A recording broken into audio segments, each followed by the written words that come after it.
Oh, hello everyone, and welcome to Werewolf the Forsaken, the Bitches of Brewery Park, season finale edition. Hello everybody, really good to have you here. Sorry for the late start, I had to go grab some water and prep things. I really want to welcome you here tonight to episode 16 of season 2 of the Bitches of Brewery Park. It's fantastic to see everybody here tonight.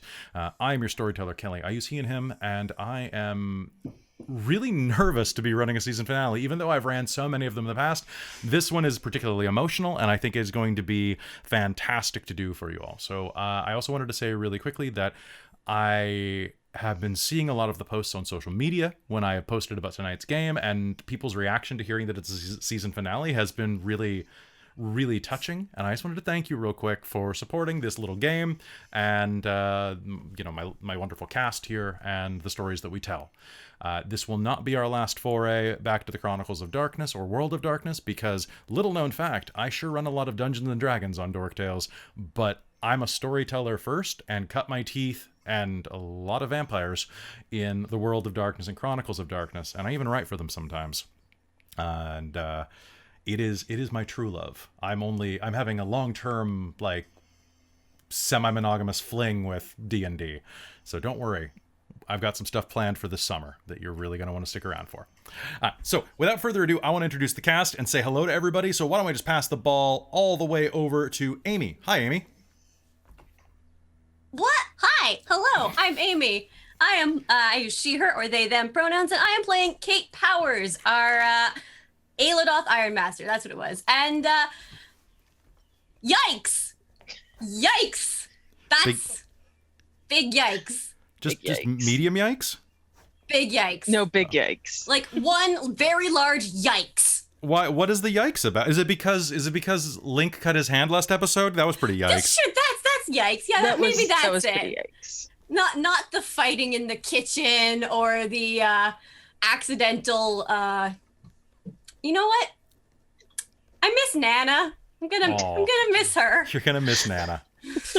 All right, so why don't we pass it down and let's just do a big circle going down to Jen.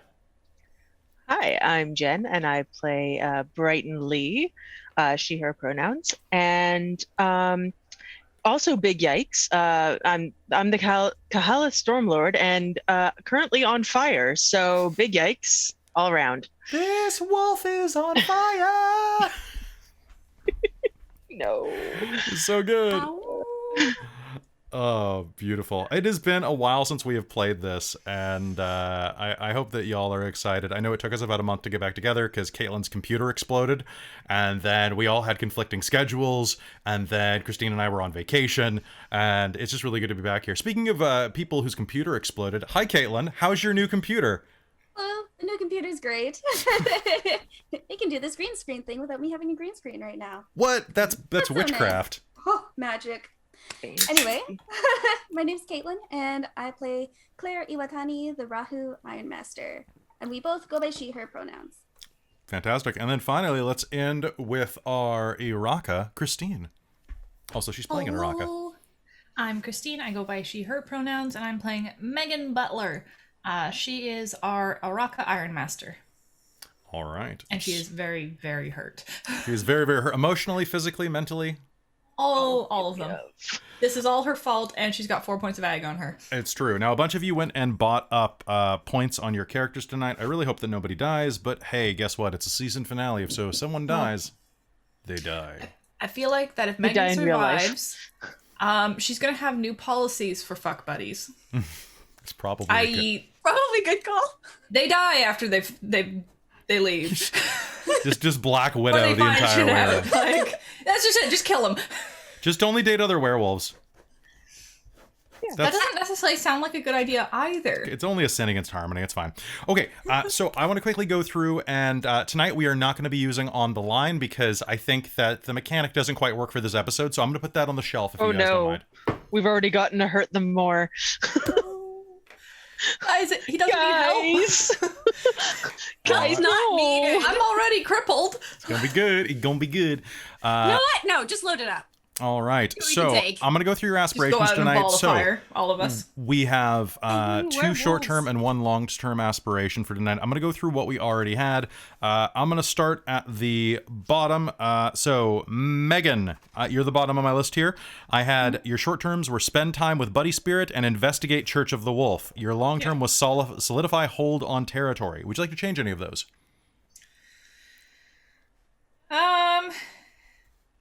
Short term could be kill Chris, by the way. I mean, I was gonna say, can I switch a short term to essentially be something along the lines of like sever the relationship fully with Chris or something like that? By severing his head severing from his his head. body. Exactly. End it. I have in little quotes. Okay. Yeah, And I'll then substitute Buddy Spirit for that one. okay, investigate, and then solidify is going to be the same. Yeah. Hold. Okay, next I had Claire, kick cousin's ass, hurt someone I care about, and promotion. Any of those you want to change? I can't think of anything in particular, so. Okay, do you care about Chris? Not particularly. You want to change it to hurt someone I don't care about, or hurt Chris? Absolutely. You might as well I get wanna- that beat. Get hurt That sounds Chris. Get them beats. Can I'll we leave- all just have hurt Chris? You can. It's the season finale. Kick cousin's ass. If anybody wants to do save Chris, I'll give you double points for that. All right, Kate. I have. You can't have kick Chris's or kill Chris and save Chris as two aspirations. Okay. I'm kidding. I'm gonna get one or the other. Oh, I know. Trizelta bought something good happens. Good luck, Can buddy. Can we redeem Chris by killing Chris? Did I actually pay respects for Storm Song last time? That was my short term. You did I not don't- because you got pulled out too soon. You Right, had you okay. got argue with Brighton and beat I down did get Kate that one. was one of Brighton's. Yeah. So and then there was solve RD13, which I think you should leave as your Long term. as your long term. Oh God. So you need one, and pay respects to Storm Song could still be there as well. Okay, pay Guys, respects for Storm look at Song. the chat. Amazing. I want to get rid of the kid. Okay. Get rid of kid is my short term. And Amy, you just got a Oh, willpower. Oh, nice. Okay. I need so that. I have a hurt them more, and then I have a drama bomb. Okay, what color is drama bomb is going to be this God. D4 that I have over here for some reason. Okay. And we don't know which one of Storm Song survived because he was all beaten and You're pretty sure it was Leo by body size. Yeah. Oh, and somebody else redeems something good happens. Yeah. Oh, there's two of those now. Okay. They're fighting. They're fighting over us. Let them fight. Okay. And finally, Brighton, I have improved pack relations, obedience training with the kid, and beat down Kate, which you successfully did. Tick. I did. Maybe I'm do a gonna clicker. take hurt Chris. Actually, I'm gonna take kill Chris. I'm gonna just straight up Okay. straight up Try to do a kill- murder. Unchris. straight up do a murder. Yep. Unchris Going Chris. for it. Oh my Just god, go they for keep it. redeeming stuff. So we also have another hurt them more and a once more with feeling. Okay, how many are from today? There's a drama from yesterday, which I can clear. Okay. And the once more with feeling from yesterday. Okay, so those are God. yesterday. That'll be a once more with Those. feeling. Okay. Okay. All right, Those slow three are- down with this. I gotta do what I can. We Okay, haven't even started. haven't even started. Oh, Lord. All right, obedience training and improve pack relations. Considering you're probably about to have an open werewolf battle in the middle of like downtown Mount Pleasant, I think that one might be thrown to the wind, but you can try. Do you want to hurt pack relations? I mean, Alter pack just alter. just like just change. wiki, a little more vague. Yeah. I mean, it's my long term, so technically my long term can still be improved. I just You're just making your job easier later. Because if you something. dig far enough down, it's Yeah. easier to come up a tiny bit. right. That's how that works. Okay, so I What's got the kill curb Chris, improve stomp pack us? relations, and do you have a final one you want to do? The obedience training for the kid. Oh, you're still gonna do that? Okay. Yeah, because I haven't done it yet, and I still believe that we can do something with the kid. I'm not saying that we shouldn't necessarily get rid of the kid, but I also still think he needs obedience training. Oh yes, fair. that kid is in trouble. Feral. Yeah. Yeah, That he's kid a is he's feral. a feral toddler. Okay, so I'm hoping that combat will only be this many rounds. because long combats are really boring. So, folks, we're about to start the game in just a moment. Thank you very much. I'm going to be focused on this, but narrators, players, most of you are my narrators in the LARP, which always is a little weird.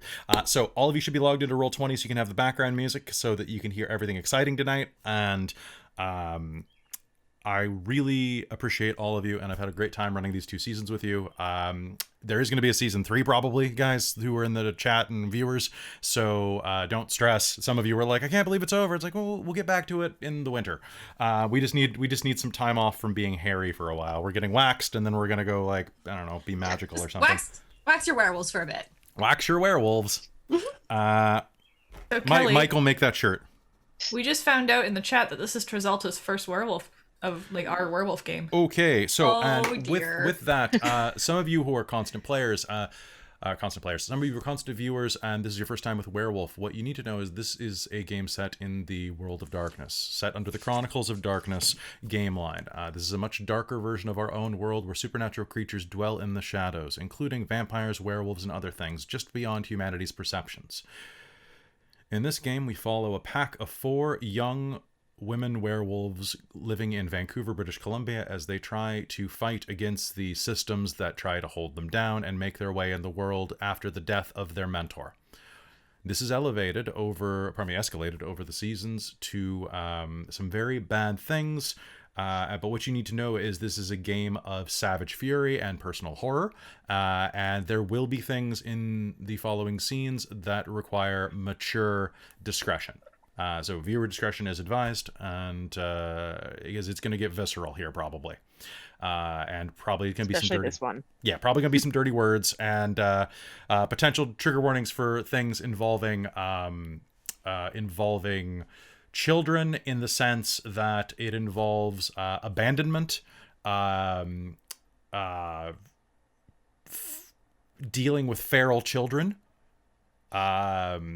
There's no abuse in this, mind you. But if you are particularly sensitive about things dealing with children, there is a child in this game that is represented as basically like a wild boy. But it is something that some people have issue with, the idea of, or a threat to a child. Don't worry, it'll be fine, but it might be tense because this kid is a wild animal, literally, in the body of like a 2-year-old. But that is besides the point. So just thought I would give everybody the warning there. And with that, is there anything else y'all want to say? Y'all spent your XP? Yep. Yep, Brawl 3. Brawl 3. Okay, well, Brawl 4. Brawl. Well, yes, I know. I'm aware that Claire is much better at putting down a can of whoop ass than Kate is. That's just a given. We're ready to go. It's her thing. It is. Okay. So you all should be able to hear a little bit of background music right now. Of course, the track just restarted, but so you should be able to start hearing something right about now. Just a quick sound test for...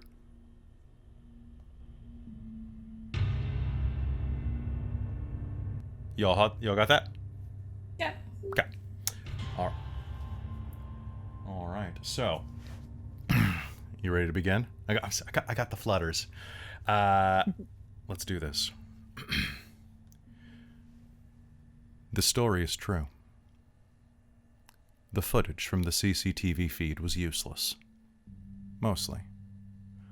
As Dr. Spires choked down his tepid coffee, the buzz around the control center was anything but.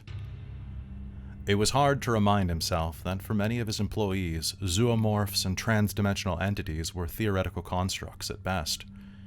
Hell, even the ones who had first-hand encounters with the facility's profoundly sedated subjects did so under the strictest conditions only. Anything else, of course, would be unethical, or at the very least, a work-safe BC violation. Alright, people, I want a full scrub on the footage. I want enhancements, thermal, visual spectrums, and I want them by tomorrow morning's briefing. Sir, Gabrielle chimed in.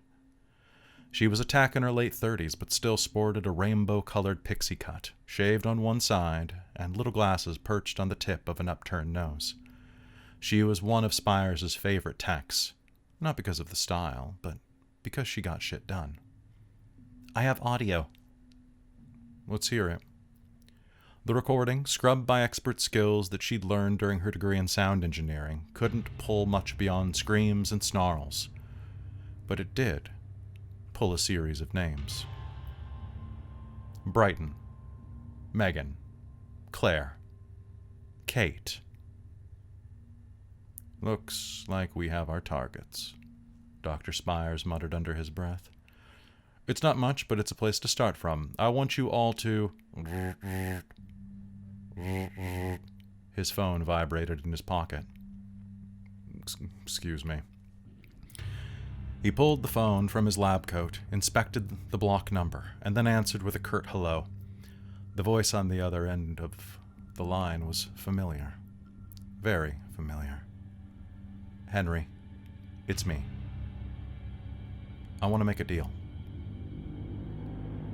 All of these stories have been true, but this one is ours. Our story begins with the pack standing outside of Megan's clinic, the building alight with the fire of a burning sun. The sky is painted black and pink with the flames glow, and a fire truck is flipped and primed to explode directly between them. An explosion of water and steam erupts from a nearby fire hydrant and unleashes a deluge into the coal-black streets. There are screams of humans who run and scatter like prey animals always do. And then, in front of the pack, was the hunt. It wore the skin of one they knew so well. Christopher Price had been a good man once, handsome, funny, sad.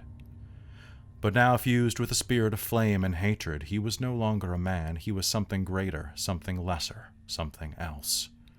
A sin against Father Wolf's laws. Acclaimed. Didn't I tell you? He roared in two voices over the sirens and explosions and screams and cries. I'm a star. To paint the scene in front of you, you are on a little side street off of one of the main streets in downtown, well, not quite downtown Vancouver, in Mount Pleasant, the area just outside of downtown. Tons of 2, 3, and up to 5-story buildings, lots of condos, basically one street back away from the main drag. You are right off of one of the main drags running through Mount Pleasant, where there is a clinic on your right. Directly behind you is the main drag. On your left is a condo building stretching up into the sky behind a series of Chinese restaurants and laundromats. On your left by the condo is a fire hydrant that's been tapped into. The hose that was anchored into it has been stripped away, ripped, and flopping on the ground like a dying snake. Water sprays into the burning air. On the right, Megan's clinic is ablaze. The flames of this 3-story building are reaching almost 4 stories in height. At this time of night, the smoke is coming black and the flames are burning white. In front of it, on the street, you see several people screaming. A nearby car parked on the curb has exploded. You're pretty sure you can see the skeletal outline of someone in the passenger seat. But that's not what you're seeing right now, because as he says this, the fire engine itself explodes. Several firemen are thrown to the side. The truck explodes into the air, flipping over with a cacophonous collapsing into the main street. Someone behind you swerves, heading into oncoming traffic. There's a cacophonous as 2 cars kiss head to head. Their drivers, either cushioned by airbags or, in the case of the older Subaru, thrown through the glass. As one of you ducks behind cover, you can see the driver, an old Vietnamese man, hit the ground in front of him and skid on his face. Fire burns everywhere. Christopher Price, actor, former lover, and claimed, is 30 feet ahead of you. Flame wreaths every inch of his body. The flames lick at you as well as the fire truck catches light. It won't be long before this could reach its gas tank, exploding the rest of the way. So, right now, just to give you a visual, because we don't use maps, we have a street, okay? We have make sure I'm doing this right. So for your purposes, on the right-hand side, there is the clinic. Chris is right in front of it. The fire truck is kind of jutting out into Main Street like this. The four of you are kind of around here. I believe that Claire and Megan kind of jumped away and were not hit by this blast. The rest of you were. I would like you all to make an initiative roll now. Yeah, because I had charged in first, got hurt, and then I tried to get away to put the fire truck between us, at least. Okay. Give myself a breathing space and potentially hiding space. And I Do believe we remember what forms you were in? we were all in human because we got out of the Uber. Yeah, you took an Right, Uber. right. No, Right. I did attack. So I'm pretty sure I was in... You might have shifted right at the end, but Yeah, the rest of us, right I'm at the pretty end, I sure. think I shifted, so I think... Okay.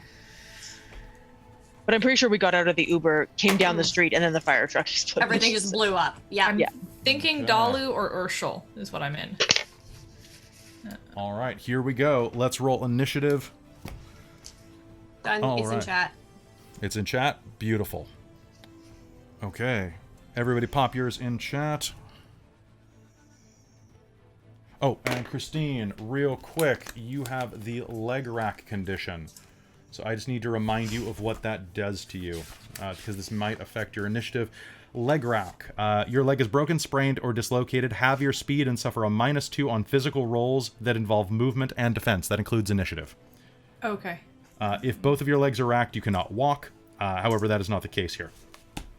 So your speed is halved, and you suffer a -2 on anything basically that involves your legs. I'm not going to include, like, if you turn into your Garu form, that is not going to include, like, full body slashes, for example, but it will include, like, trying to dodge things, run out of the way, climb things, probably. Oh, actually, no. I think I am in Garu. Did you shift up into Garu? Okay. I took some major form, I think, because... I believe you were in Dalu to begin with. I think you were in Near Man. Well, because I only have Ag on me. I don't think I... I'll allow it. I cleared don't the remember limbo? last game because it's been a month, so you can go ahead and do that. I don't remember either now. That's the problem. Okay. I'm trying to base it off of what's on my sheets. Because I didn't note what I was in. Well, just let's assume everybody's in Hishu, and then we can just move here at the beginning of the fight. Okay. Okay. As a quick reminder, it's full moon tonight. Yes, it is. So, Claire, I believe I gave you a point of essence at the end of last game when you saw the moon. Did I not? I think you did, yeah. Okay, so don't forget that shape-shifting is reflexive and free for you. Okay. And also, you get some bonuses on activating certain gifts. So, Chris... I put Christ. Don't put Christ. Different guy. Okay, that is going to be Claire.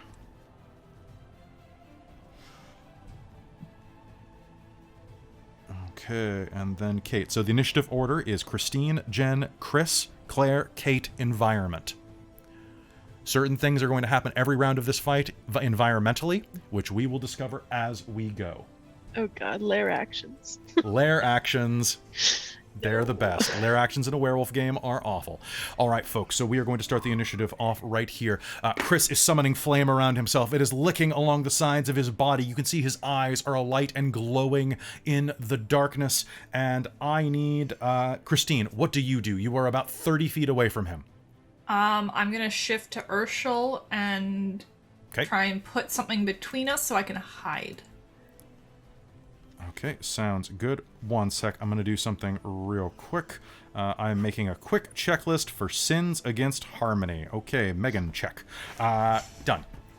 You are shapeshifting in view of mortals. You will be inflicting lunacy on people nearby if they are not already under lunacy from Chris. So, hey. All right. Shapeshifting near... So you shapeshift down into Urshel, into the dire wolf form. Yeah, the near wolf. Yes. So you shapeshift down into a wolf the size of a pony, and what do? I want to put something between us. Okay. I'm thinking I'm near enough to put the fire truck. Yes, you can. You can duck behind the fire truck. Us, so that I can melt into the shadows. Okay. Good luck with that. Hide. All right. Sounds good. I would like you to make me a dex and stealth roll at a -5. Shit. There is that much light. It's Yeah, almost fair. it's almost like Chris is designed to give you trouble. Okay, tell me what you get on that. Okay, well, 1 sec. I have to calculate the pool. I know, because you've got like 90 dice for it. Okay. I like this song, but I love this song. Because it's called Fire. Nice. While she's rolling, can you remind me of what happens if I run out of essence? Nothing. It Okay, just means cool. that you can't activate anything with essence, and likely you will be very hungry. But then you can just eat people. Right, that's fine. It's fine. Everything's fine. How are you? Yeah. All right. So, Christine, how are your million dice? Yeah, sorry. I just had to check one of my things Okay. to figure out, because I knew there was one where I could add my cunning, and it is once per scene, so I'm gonna do it now. Okay. Sounds good.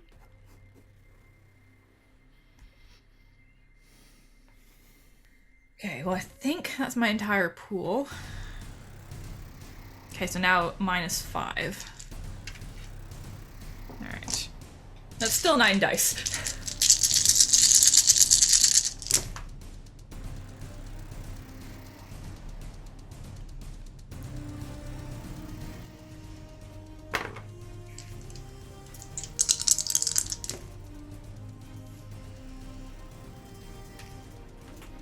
Okay. That's 7 successes. God damn it. Okay, so you I've are. got 9 again, okay? That's true. All right, so you are going to be able to hide in the shadows of the fire truck as the fire rages around. I want you to remind me that you are hidden, though, okay? Okay. Okay, Brighton, it is your turn. What do you do? And he actually has a minus now because of fading It's true. to be able to perceive me. Okay. I've played a lot of different games lately. How long is a round? Usual, it's about 3 to 6 seconds. Okay. That won't help. That's unfortunate. I wish I had time. I could just make it rain, but How many rounds even does if I that get take? it in one, even if I get it in one round Mhm. or one roll, it takes a minute. I mean, it might be good to get that started. This is true. It's only 10 successes, and I have 7 dice for it, That's pretty good. and I have exactly enough essence for it. If you want to. You know what? Fuck it. I'm gonna try and find a spot to kind of get out of the way. Mhm. I can always stop this if it's not working out, and if I have to join my pack. So, yeah, I will find a spot out of the way so I can do this. Okay, something good happens, you have 9 again. Oh, nice. Thank you. That's okay. You have to survive a minute for this to work, though, so. I know. But it'll give us a torrential downpour, so. This is true. Make it rain.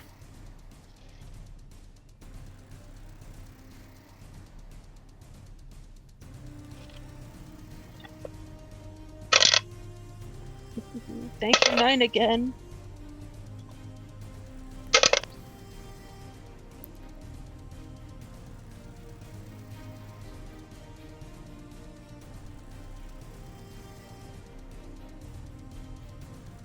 This is a good. This is the right- 11 successes. Oh, you did it?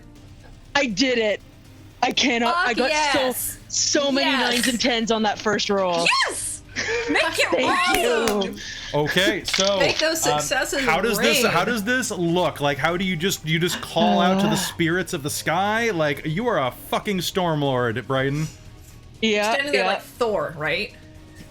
Yeah. Shaking your fist at the sky.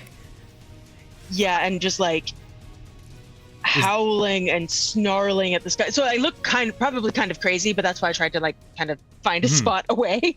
But just just absolutely losing it at the sky, calling for the rain. The Vancouver rain comes and help us, protect us. That costs you 5 can- essence. Yeah, it does. So how many essence can you spend in a turn? I can spend. I have Primal Urge 3. So that means it will take you 2 rounds to get this off. Yes, but and then each roll is a minute anyway. So Okay, is a roll a minute? the roll is a Okay. minute. All I right. need 10 successes, but the roll itself But takes you a minute. did it. All right, so chanting did up at the it. sky. So that is going to be you for most of this fight. Yep. But you probably saved some human lives. So you are at the back chanting. I'm going to say that the flames that are on you are not like lighting you on fire. You are burned. So you have no essence to spend to shapeshift or heal yourself at this point. That is unbelievable. Congratulations. It is Chris's turn.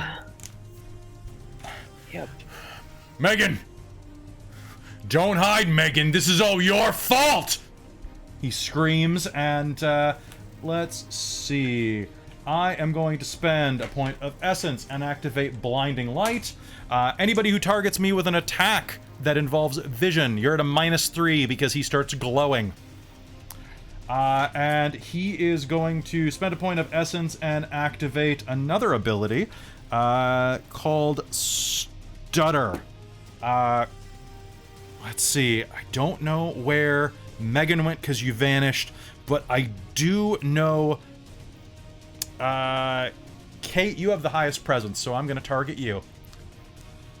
Kate, he rushes toward you, moving with just preternatural speed. He's 30 feet away, and then he's in your face. I need to know what your defense is. 3. 3? Okay. I'm in human form. Strength plus brawl. And he did have martial arts training from his film roles. Fucked. You might be a little fucked, but okay. That is... You know what? It could be worse. -3. I'm going to spend a point of willpower for this. Oh, fuck.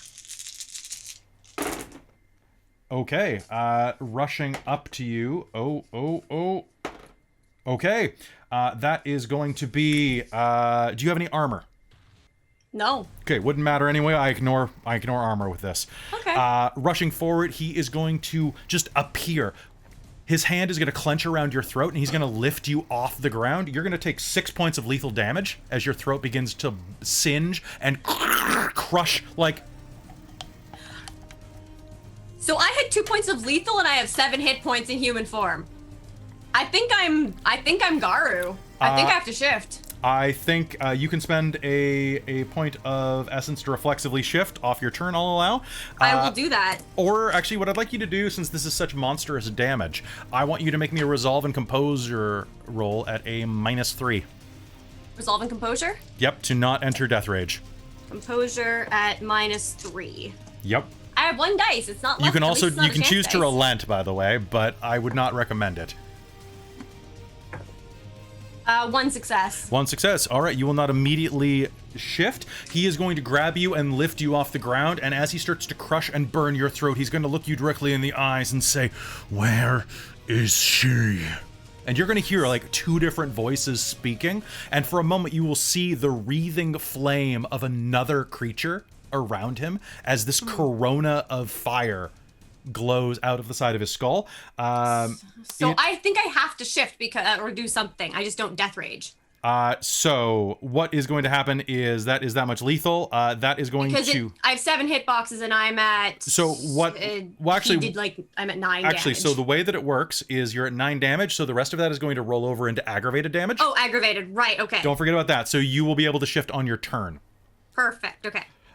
So if you had death raged, you would have shifted immediately, but Okay. on your turn you'll do it. I will allow you to enter death rage instead of dying Thanks, okay. to make things dramatic, but you will take a point of aggravated damage as your face and throat begin to be burned. That's going to be a scar. Claire, it is your turn. What do you do? Claire's gonna yell, "Back off, asshole!" And well, so all 3 things that I want to do are reflexive now, apparently. Mm-hmm. So usually I can shift and pop one of these at the same time, but I guess I'm just gonna have to shift. Okay. Which is unfortunate. It's supposed to be a benefit.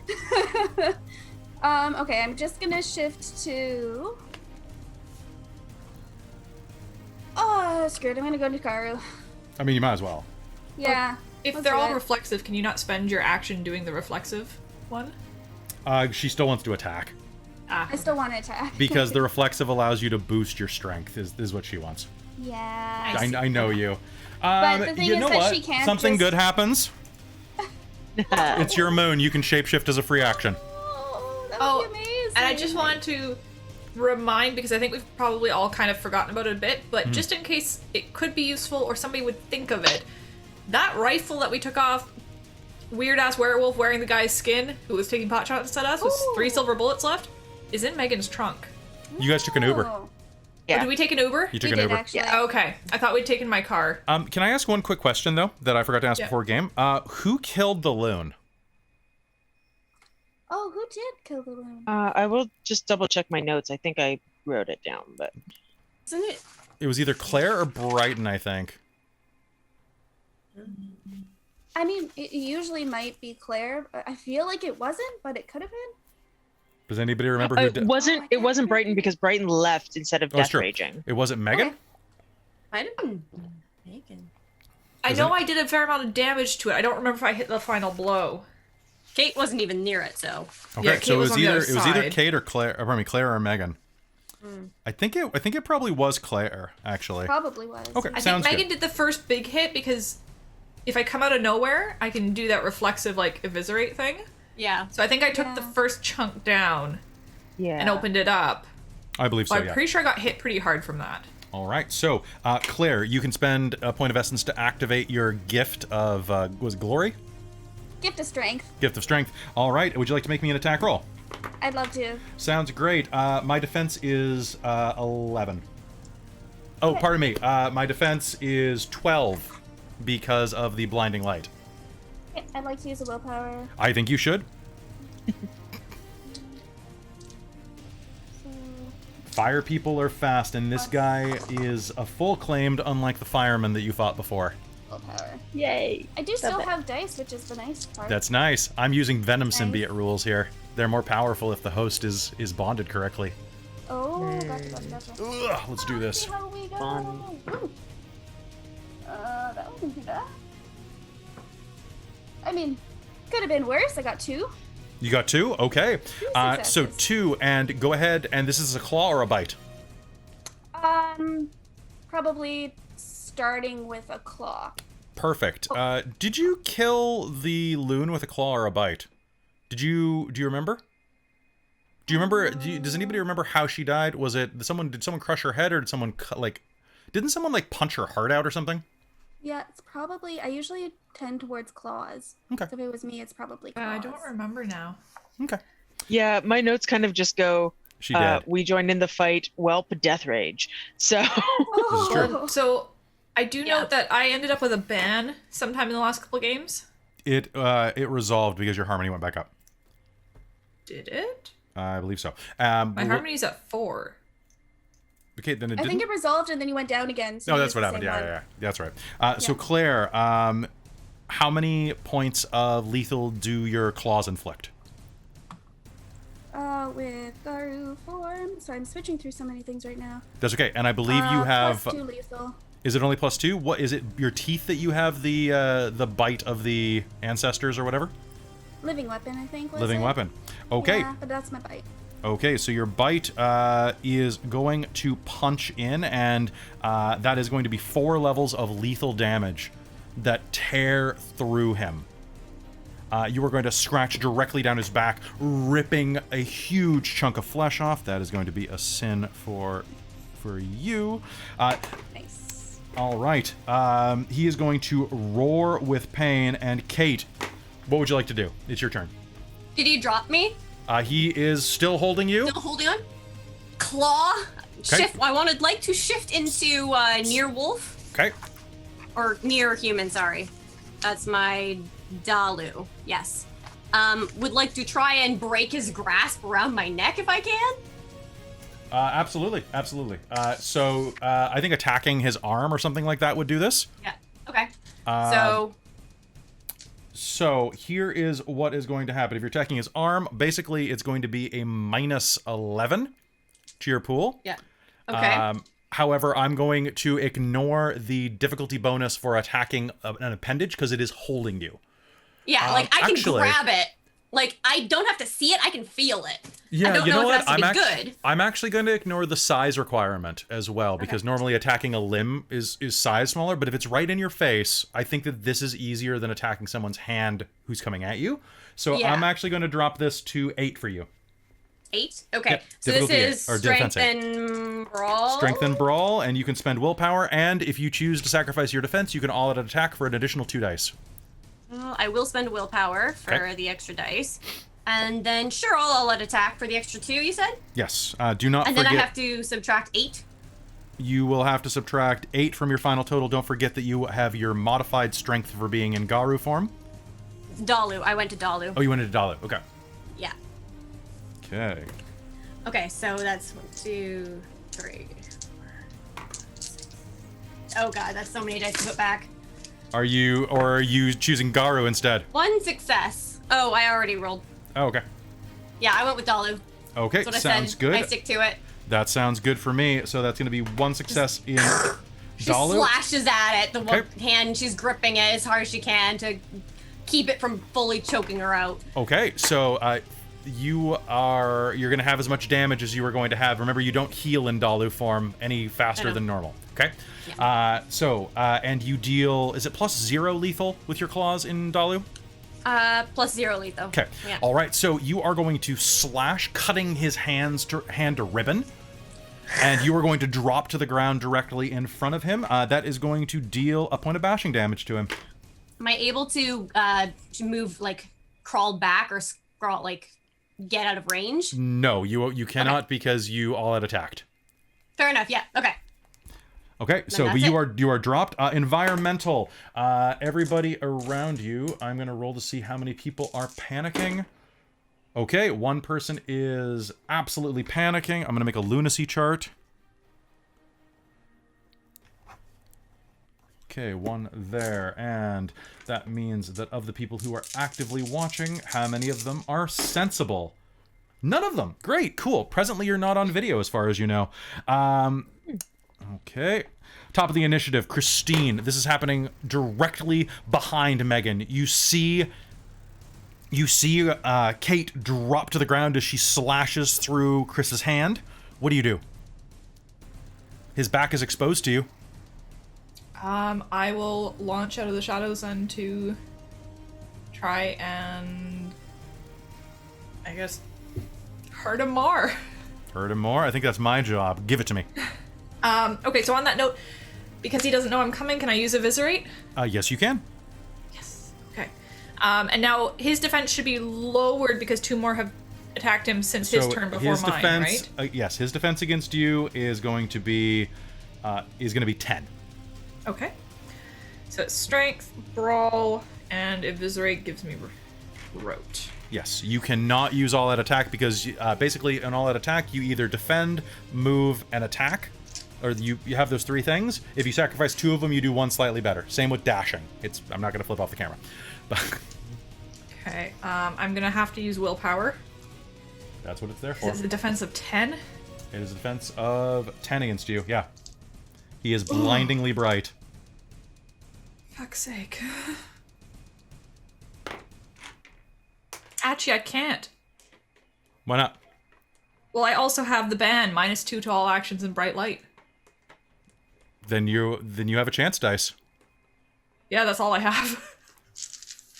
Even you. How does Rote work on a chance die? How many negative are you? 1. You know what? I'll have that be a normal dice. I'll spend your last once more with feeling. To Come on, die! Don't fail me now. With feeling. All right. Did you 1 get second. it? 1 second. All right. That was a 10, Okay. and that was a 9. So 2 successes. All right. So you don't have 9 again on this? No, it's just straight up attacking, right? Okay. So that's going to be Eviscerate with 2 successes. What is the benefit of Eviscerate? Remind me. It just gives me Rote. So if I have a decent dice pool, everything that doesn't get a success gets re-rolled. Roll me 1 more dice. Sure. Because technically he didn't see you. Oh, It's an 8. Christine, I'm dumb. Okay. He didn't see you coming. Yes. He shouldn't have had an ambient defense. Ooh. That's the entire point of this. 'Cause his defense took my entire pool. Like, I had 11 I'm dice. going to spend a hurt them more to make up for that. To say that he basically flickered and tried to get out of the way of you, seeing you coming, or kind of sensing you coming because of your relationship. That is going to be, so that was 3 levels of damage that you did? 3 successes? Mm-hmm. Okay, and what is your, are you in Garu form? I'm in Urshel, and I was biting. Okay, so 2 which lethal. 2 lethal. All right, so that is going to be 1, My teeth are plus 2 lethal. 2, 3, 4, 5 points of bashing damage are delivered as you bite into his side and begin tearing and rending the flesh. It's stronger flesh than it seems, though. You will notice, all of you instinctively will notice that Claire's claws bit in further than your fangs or claws. All right, Jen, Brighton continues chanting. Yeah, can I just ask a quick thing? Because I know I needed 2 rounds to spend the essence anyway. Yes. But it does say, so each roll represents a minute. If the target is met, the sky unleashes a torrential downpour. I'm not sure if that's necessarily at the end of the minute or just, like, I'm happy to wait the time. It is at the end of the minute. Okay.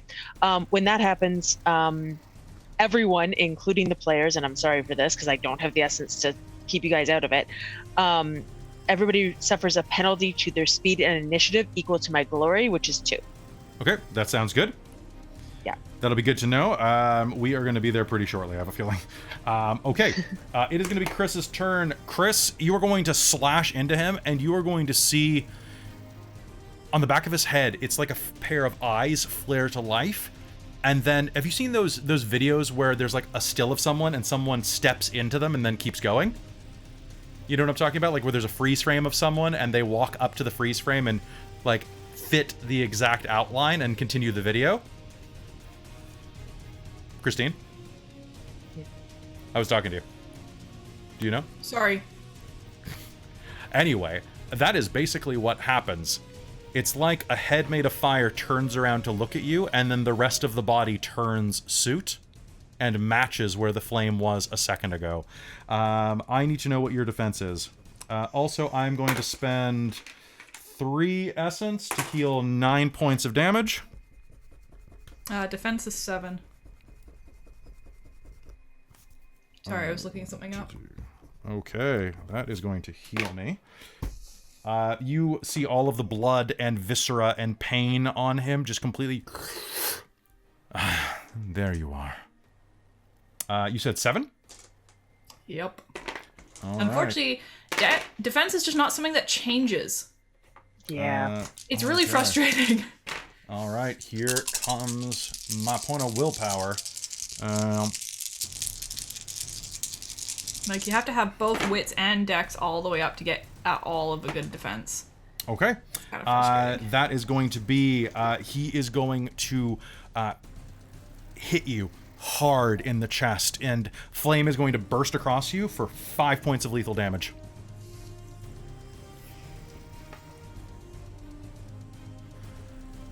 Does it hurt?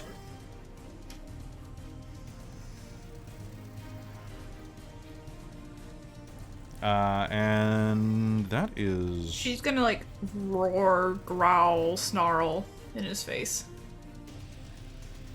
I'm a hero. I kill monsters. Claire, it's your turn. All right. I would also like to pop my gift of the full moon, which is going to be Killer Instinct, which is beautiful. hit again on brawl and weaponry. And I'm going to try to bite him this time. Sounds good. The blinding light has subsided because he couldn't spend for that. And healing this turn, he has a defense of 9. Okay. Well, I think I still want to spend a willpower anyways. So... Oh, God. Okay. Fight. Sorry. Sorry. I always do it a weird way, and I'm like, but I want to use my pink dice. Okay, so I still have a drama bomb, and I have 2 hurt the mores. Alright, let's go. Damn. Whoa. Alright. Oops. Alright. 4. Holy crap. Successes. And is this a claw or a bite? This is a bite. Okay. What is your bite bonus? Switch back to this one. +1 above the. Oh, sorry, I have to switch over to the other one. Okay, and so right, I just read believe this. your bite is +2 in Garu? Or is it +3? Yes, +2. Okay, so for you it's +3, so that's going to be 7 points of bashing damage. Oh, unfortunate. Unfortunate. You're going to notice this as you chomp into him and start tearing the flesh away. It doesn't pull away. Like, you rend the flesh, but the fire knits it back up. Whereas before, it was like swatting through the fire. Can you make me a Can you make me a wits and occult roll? Yeah, I can.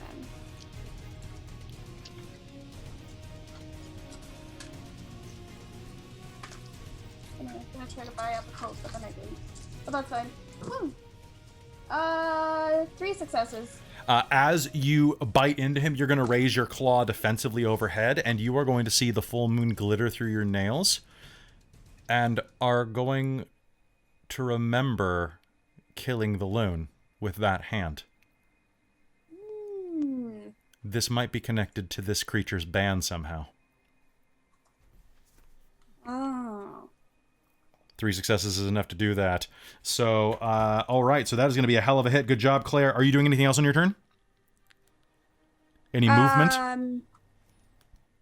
Nope. I like being up in his face. Sounds good. All right. Yep.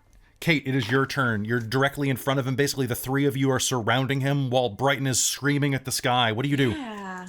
I want to double check what it means, my flanking merit. Because it, instead of doing damage, I penalize their defense and initiative. Okay.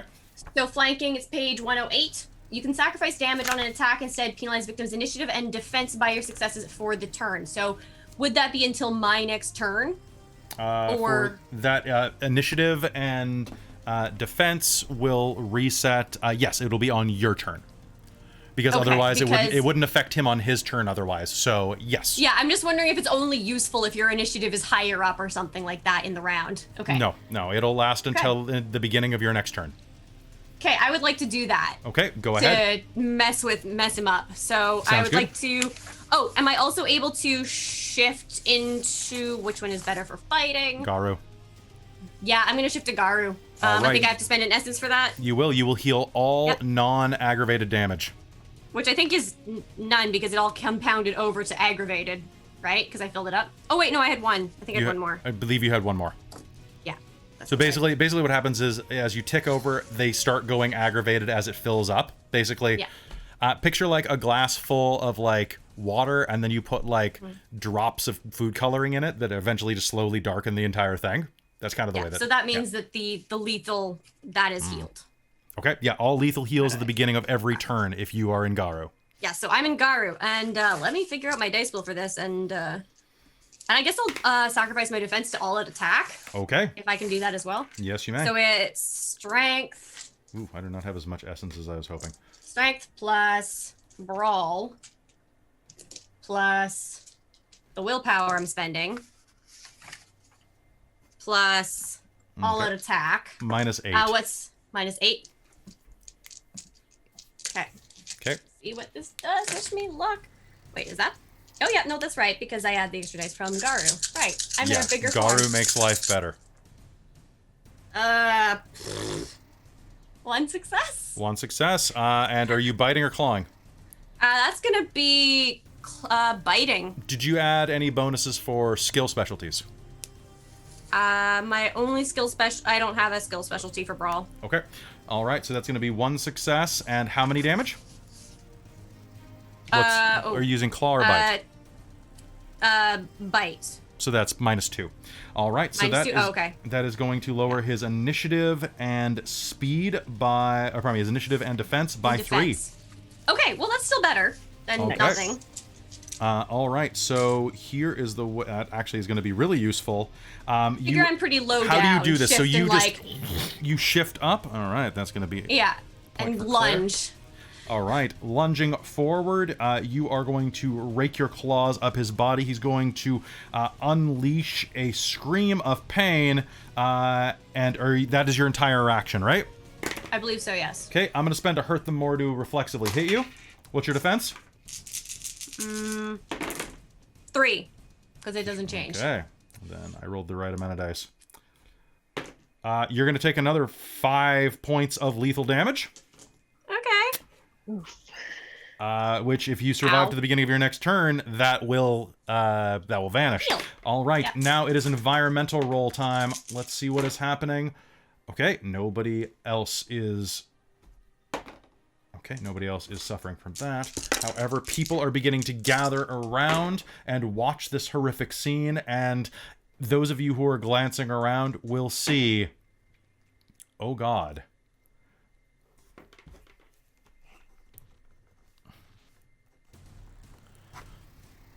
You will start to hear, oh my God, what is going on? What is that? Oh my God, is that what are they filming a movie here? No, are you fucking crazy? What is that? And if you glance around, some of you will see cell phones out. All right, top of the initiative, we are at Megan. It is your turn. What do you do?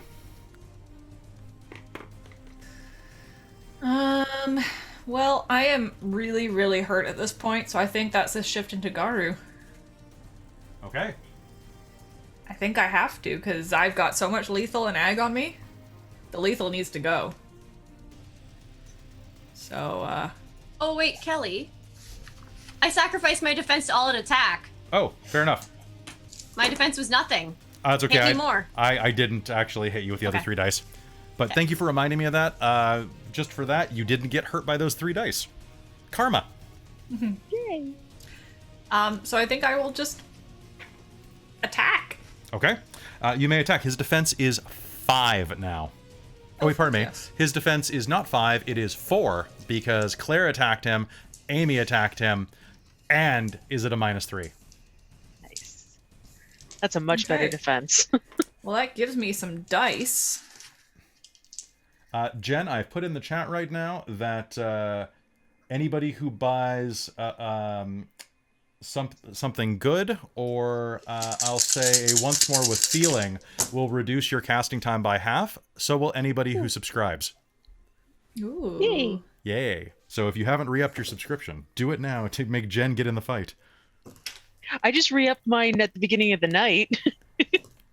And I love you for it. That's all I get. Your love. I mean, it's pretty undying. You also got that letter I sent you last night. That's true. That's true. That's true. I do. 6 successes. Yes, oh, grumpy and out. that's using my claws at a 2 that have 2 lethal on them. Ooh. Holy crap, you just subscribed for 5 months in a row? Beautiful, Grumpy Owl. Aw. Okay, so Jen, that is going to bring you in 2 rounds now. Woohoo! Thanks, guys. All right. I'm selling out, guys. I really am. I just appreciate your subs. Thank you so much for resubbing. And also, I decided at the beginning of a fight that is determined in 6-second rounds to do a minute-long casting. Yes. I feel a little guilty because I'm like, I'll do it for money, but like, if you guys are resubbing anyway, I don't think it's a big deal. I might as well just give you something for your resub. So 6 successes, Christine, if I'm not mistaken, and this Yes. is a bite or a claw. Claw at 2 lethal. Okay, so that's going to be... All right. And I think he's still, like, right in front of me, right? Yes. Well, I'm going to reach out and try and do the additional emotional damage of clawing his face again. Okay. 'Cause fuck this asshole now. Okay, and... And Next. not in a fun way. all right, Robin just gifted 5 subs away, so Jen, you will be acting next initiative phase. Thank you. So Christine, I will actually let you roll an additional 2 dice for that emotional damage. Fuck yes. Wreck him emotionally. Hot fucking fucking damn. Double tens. One sec. Those reroll. 1 sec. I can't wait. This is a lot of emotional damage. Holy Why do you shit. give us things, Kelly? Why do you give us things? All right. Oh, so, So that's 5 emotional damage. 5 emotional damage. Holy crap, guys! That is. I went right for his soft spot. Like I did last time. Okay, he is grievously wounded. That is going to be 13 points of bashing damage you just dealt him. That is ridiculous. Good job. You are actually going to reach up and peel the now healed part of his face away, stripping it down to the bone and muscle, shattering the jaw. Oh. He is going to scream in pain and something far deeper in his soul. And Jen, it's going to be your turn. You are going to, your action is going to get, someone bought determination, so you're going to be doing this at a +1, whatever you do. Sweet. Your rain is coming, but it's done. Yeah. So. Cool. So. Oh, quick question. Yes. So I have the, I think it's my lone wolf, where I recover a point of willpower when I act independently of my pack to solve a pack problem. You may take a point of willpower for that. I'll allow that right in the middle of this battle. Let's do it. Sweet. Cool. God. And yeah, I'm going to feel the rain coming, know that it's going to get here and help us, and that will be great. And so I'm going to, okay. Thank you very much for the hype train, everybody. There's a bunch of people standing around, watching this though, right? There are, yes. Yeah. Many of them are starting to panic and run, but this snapshot right here is just everybody around you kind of looking and just like they can't believe it. So many of them in these few seconds are saucer-eyed and collapsing to the ground. Cars are swerving around. I mean, this is like 10 o'clock at night. If this weren't COVID right now, this would be much worse. Yeah. I don't have a lot of options here. So I'm going to shift to Urshel because I don't have a lot of options, but I can't do it reflexively. So This is true. This is true. All right. So shifting to Urshel is going to be a roll, which I can never remember what. Oh God, my book's falling apart. oh yeah. Real reason why we are taking a break, because my book is falling apart. And if we run much more werewolf, I won't have a book. We never have to make the shapeshift roll, so... No, we usually just spend or have the time. Contested tracking, the forms. How about shapeshifting? What is your harmony? 7. So you can do an instant action to shift at no cost, no roll needed. Okay. Then we'll just do that. Oh, real quick, because I'm still using first edition brain, Christine, did you spend a point of essence to shapeshift? Yes. You're at Harmony 4. You do not have to. It is always reflexive and requires no essence. Oh, sweet. At Harmony Nice. 4, 5, or 6, that is what it is. So if you Nice. spent essence for that, get it back. Sweet. So I do too as well then, because I'm at Harmony 4. Yes, at Harmony 0, spend 1 essence to not shift forms. All right, let's do this. Yeah. All right, so Jen, you are up. What do you do? What can I do if I use an instant action to? You can use any reflexive action or movement. You can also do social actions. Okay, I'll shift, and then I'm going to do a social action to howl and try and intimidate the crowd to run away. Okay, you can, as you're reflexive, I'll let you do me a presence and intimidation roll. However, because these are just normal humans, I will allow you to add your Garu strength bonus to your presence. I'm in Urshel. Does that still? Then you'll be able to, same difference. Okay. You're in your giant wolf form. I'm pretty sure that will still spook. Cool. And don't forget you have a +1 on this action. Yes, right. Thank you. because of Okay. all of the extra boosts and that someone bought a determination for you. Do I still get striking looks? Sure, you're a striking looking wolf. Dire wolf. People have seen Game of Thrones. And I don't know. that's all my dice. I believe in you. 3 successes. 3 successes? Okay, so I'm going to lower this by 3. For those of you watching at home, off screen and away from the players, I have a little track of a number of bad dice that I roll every round. Jen just reduced my number by 3 because she's scaring people away. So that's good. All right, so with a bellowing howl to the sky, you are going to hear people scream and run away.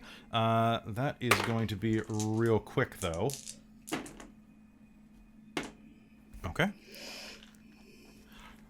Some people are going to shriek and run.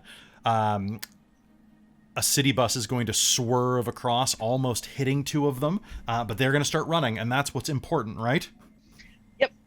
All right. It would be Chris's turn, but Chris's initiative is lowered by 3. Claire, it's your turn. Kate is feeling like the most useful person in the world right now. That's so good. All right, so he is right in front of me. I would like to try my new ability called Okay. Bleed. What is it?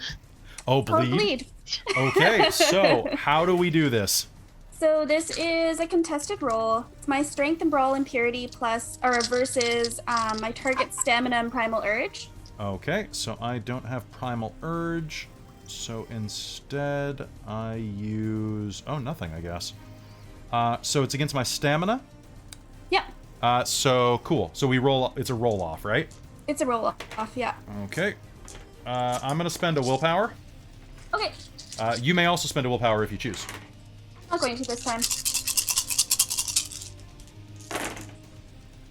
Okay, that could have been better.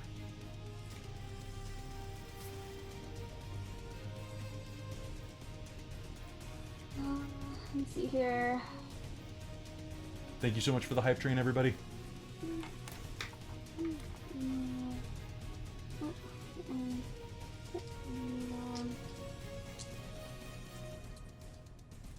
Oops. Okay. So I got 8 successes. Holy shit! What? Well, yeah. It's everything I'm really good at. Okay, so you have an exceptional success. Nice. So All right, what does so that let do me to read me? this. Because you have the rules in front of you, and I don't. Yes. Let me read. Actually, I can this have the to rules in you. front of me pretty quick. Bleed. So, roll results. Success. Oh. Blood cascades from the victim's wounds, streaming even from the mildest cut. At the end of each turn in which the prey has suffered any amount of lethal or aggravated damage, they suffer 1 additional point of lethal damage from blood loss. In addition, any medicine rolls to treat their wounds suffer a penalty equal to the Uratha's purity renown, Okay. which is 3. But exceptional success, any medicine rolls made to treat the victim's wounds that fail become dramatic failures instead. All right, and this is your reflexive. You still have a standard. I would love to just tear into him again. I think that's great. He has a using that defense claw. of, I believe, 4 now. Perfect. Because Jen didn't attack him. So it's Sure. 4. That sounds amazing. Oh, right, because I'm usually after him. Yep. Yes. So basically, Amazing. you've got a chance. 4. we're gonna try. It ends Look at now, this. or it gets messy. Oh no. Yep. Wait, hold on. It's all in Claire's hands. Spend willpower. You- Yeah, I'm gonna spend. oh yeah, because you did it on the first one part. So more. Yeah. okay. I'm drinking so many things, guys. I'm so thirsty. Okay. Oh, damn it, Amy. Hydrate. Hail, hydrate.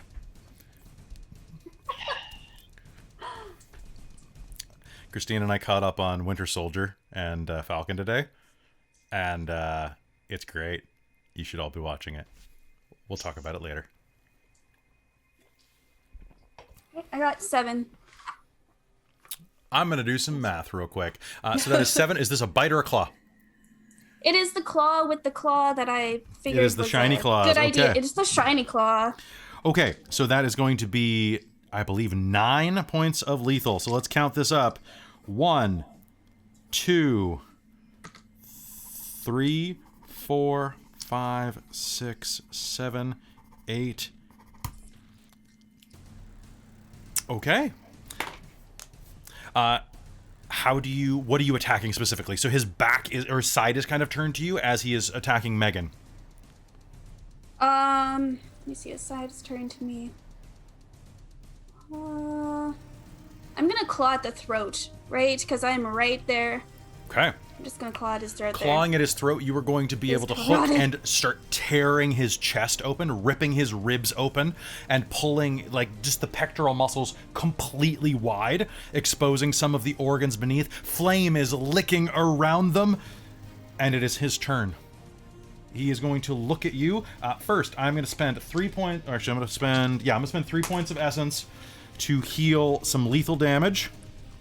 You know what? I'm going to spend 4 points of essence to heal some lethal damage. Because I need that. And I have to check one thing real quick. Can I heal aggravated damage? Because I am very aggravated right now. I don't believe I can. I'm gonna put that out there, guys.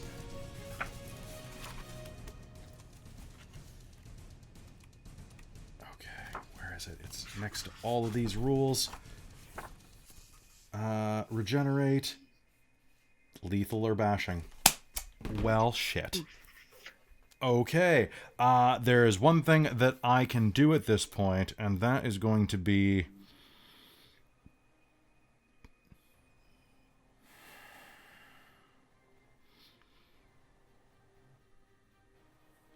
Okay. So, I'm going to spend a point of essence to activate Blinding Light again. My defense is going to raise again, and we'll go back to normal on Amy's turn. He sees you there. I'm going to spend my last hurt them more, and I need to know, Megan, what is your defense? 7. And Claire, what is your defense? 6. Okay. Oh boy. I can't spend willpower on both of these, so I'm gonna kill Megan if I can. How many health levels do you have left, Megan?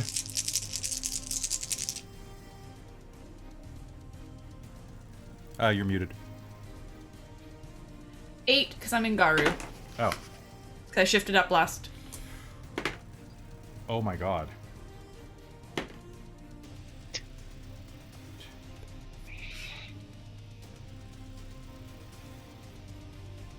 You took 7 levels of lethal damage. On 3 dice. He really wants you dead. No shit. How much does any of that turn to aggravated damage? I have 1 health box left. Before it rolls over and you start scratching him out again? Yeah. Okay. So he is going to just once again, at this point, he is going to grab your face and just slam it into the pavement, just over and over and over and over, and dragging your Garu. You're in Garu form, or you're in? Yeah. I'm in dragging Garu across the pavement. Which is the only reason I'm not dead. Do you like it? Do you like what happens when your face gets torn? You fucking monster! And you! And he's gonna turn to Claire and is going to miss. Oh. Flame licks past you as he tries to hit you with his offhand, but he's too off-centered. I actually completely failed. Oh. He does not have a case of anger management. He's got emotional issues. He earned this. He does. You're late to the party. This is earned. Yeah. Gotcha. Yeah. This is earned. He's actually the only one here who's justified somehow. Like, Yeah. It's And I mean, to be fair, like, I did just punch him in the emotionality, like, last true. turn. Like, hard. all right, Kate. It is your turn again, my friend. What do you do? This is happening directly in front of you. I would like to do my flanking again. I heal all my lethal. All lethal first. heals. Step 1, heal lethal. And then I'm gonna rinse and repeat what I've been doing so that you guys can get another good set of hits on him. Sounds So that's going to be a willpower for, so let's see, his strength is, what's his defense right now? good. His defense right now is back up to, that is going to be 12. Fuck, that might be all my dice then. Ooh, do I have to spend a point to activate that? I might be on a chance die even if I spend everything. But we'll see. 3. I forgot to activate Fire Body. Oh well, my bad. I forgot that being this close to him does fire damage, but hey, guess what? He has to activate that, so hey. So, all out attack, so sacrifice defense again. Okay. Willpower, strength, and then you said I'm subtracting 12? You're subtracting 12. Is that a Strange chance dice? Brood, redeemed exceptional success. Okay. Well, we'll see what happens. I have 2 dice, let's see. And I am not blessed in the dice luck. I believe in you. Oh, well, okay, hold up. 1 success. 1 success. All right. So I'm just gonna upgrade that to 3 because of what Stu just bought you. It's going to be 3 successes. So that is going to once again drop him beneath Claire. All right. However, you are all going to hear as Kate dives forward and slashes again, once again, pinching him in the side with her claws as she moves past to distract him as he spins around. You're going to hear the worst thing in the world. The sound of the fire reaching the gas tank. I would like everyone here to make me a dexterity and athletics roll. However, it is going to be penalized by proximity. Megan, you're going to do yours at a -5. Kate, you're going to do yours at a -4. Brighton, you're going to do yours at a -2 because you are the furthest. Actually, Brighton, you're going to do yours at a -1. And Claire, you're going to be at a -3. Okay, and what was my leg rack minus? -2. All right, I am at. Can I use willpower? So yes, you may. Okay. Yeah, I'm having to spend willpower, otherwise I'm gonna chance to die. this pool real quick. Okay, so then I'm gonna roll my bad things chart real quick. Okay, nothing bad happens. So hold on to your successes real quick. Okay. Oh, someone just redeemed determination. Okay, so that'll be we'll consider that a +1 on our roll. Okay. So choose someone, Nightwolf. Okay, that's probably for the best. Okay, so... Thank God for willpower. And is it auto? I'm just checking one thing real quick. That is... Hold on one sec, guys. I can never remember explosive rules off the top of my head. Hold on one sec. There we go. Okay. Kate, the determination's for you. Okay. So, does that mean I add another die to my next roll, basically? You can add it to this roll because I haven't determined what happens yet.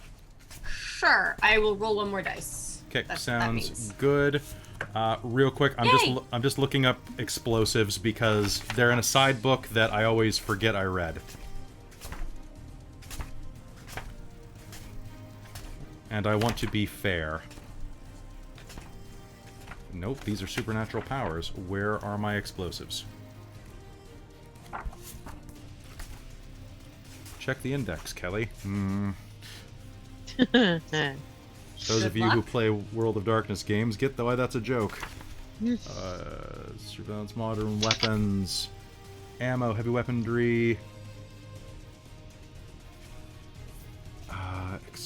explosives. Okay, so I'm guessing that is around page 130. Which is funny, because I actually had to do this research for something I wrote recently. And I still don't remember what it is. Grenades! I'm going to say this counts as a incendiary grenade. Okay, so...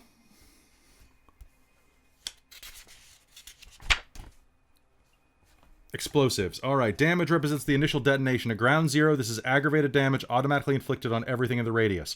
No one is at ground zero. You are all at least 10 feet away from the side of the truck. Objects downgraded level by their durability. Victims caught in the primary blast area suffer this rating in automatic lethal damage instead. Anyone caught in the secondary takes this amount in bashing damage. So say this is going to be probably as much as... this is probably going to be as much as... we'll say that it's the same as a pipe bomb, probably. Diameter in meters or yards of the explosion. Ground zero. Okay. So we're going to say this is the same as a Molotov. We'll mix a Molotov and a pipe bomb, so that'll be plus 2. Okay. And force is... Okay, and then I roll force as a dice pool. So that's going to be... Okay, that is 1, 2... Okay, so here is the deal at point... So nobody is in ground zero. Going to Megan. What I want all... So starting with Megan, who is the closest... so Megan, actually, it's just going to be the party and the pack right there, and then Brighton are going to take 2 different levels.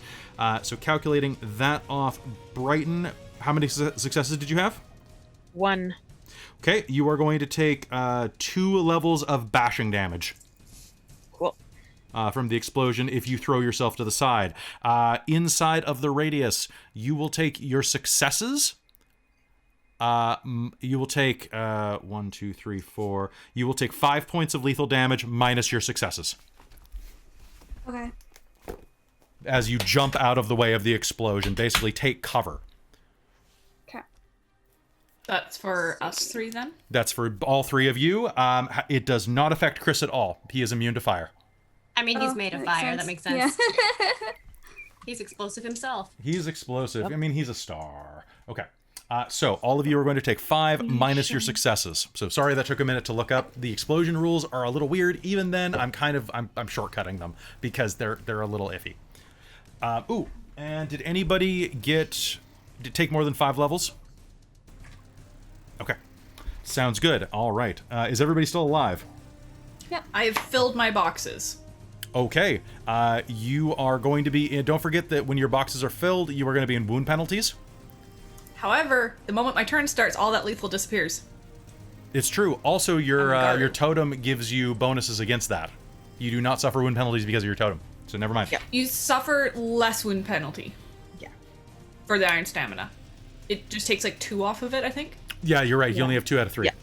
Okay. Yeah. Christine, going back up to the top of the initiative, what's going to happen is, as you hear that, the fire truck is going to finally explode in a huge cacophonous fireball that actually takes out the front of your building, as well as the windows of the Chinese restaurant across the street.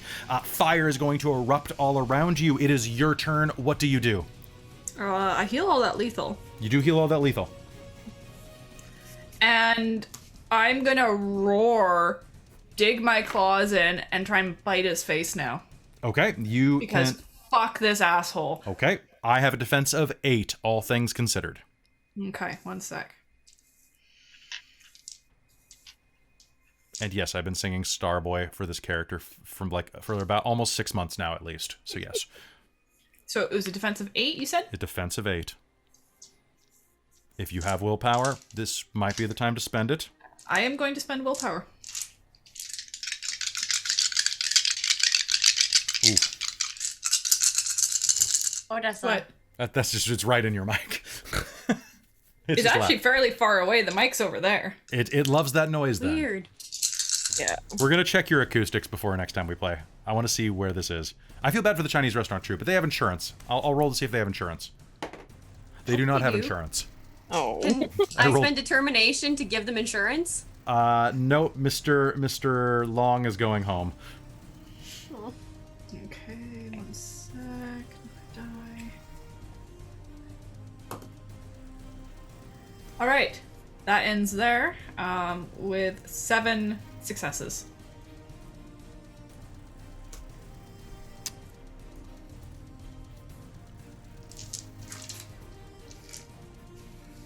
Okay.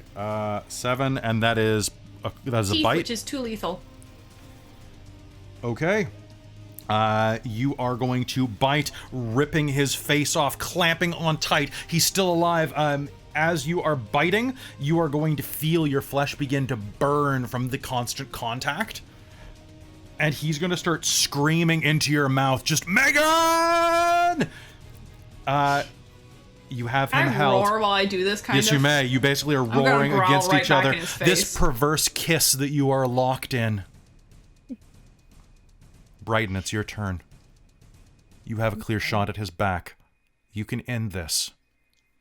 What do you do? I'm gonna take it. I'm gonna charge from where I am, all out attack, and just pounce on the motherfucker. You can't all out attack and move at the same time. Oh, that's fair. Right. Well, okay, I'm gonna charge at him. Yeah. It's like I'm all out attacking, but without the bonus. That sounds good. His defense is only 7. I'm spending willpower. Yes. Do the do. And I will allow you to use your brawl specialty in, what is it now? I actually have 2. I have bite and I have brutal. You may apply one of them.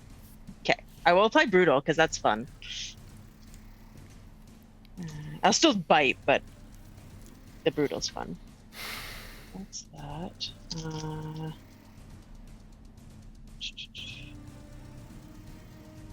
Plus 3 minus 7, you said? Mm-hmm.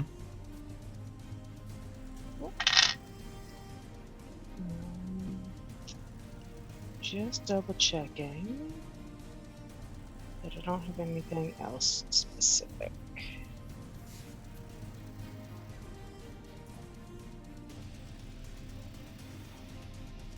Okay. Rolling some dice.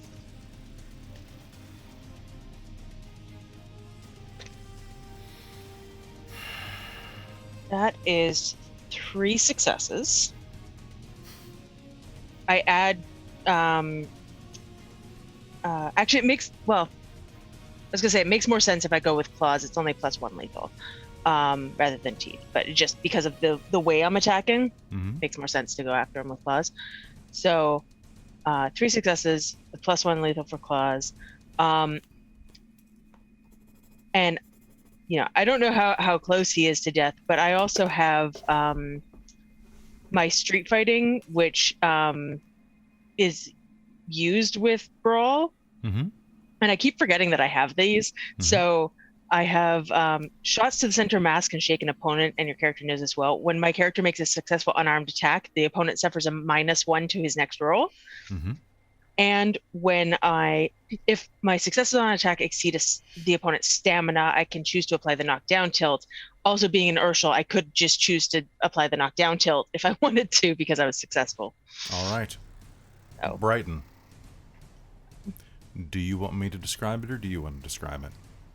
You describe it. You have such a way with words.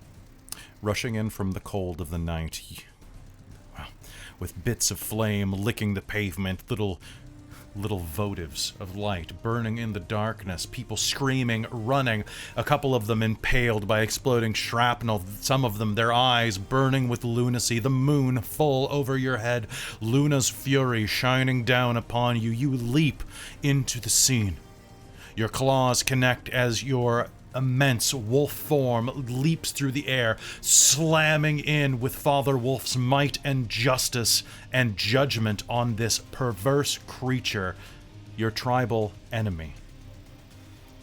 Those who dare break Father Wolf's law and claim flesh as their own, you rend and tear, and you knock his body to the ground. Megan, in your jaws, you still clutch his now severed, dripping head. Locked in a gory, gruesome final kiss. The battle is done. Above you, you all hear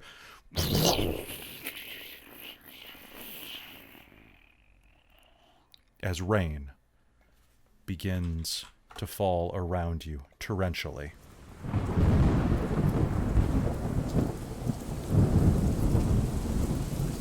People are screaming everywhere. You are still in Garu form, or Urshel form, or Dalu, or all of your forms. You have broken so many laws tonight, and killed someone once dear to you. As the rain falls, there will be fallout for this, which we will discuss after this break.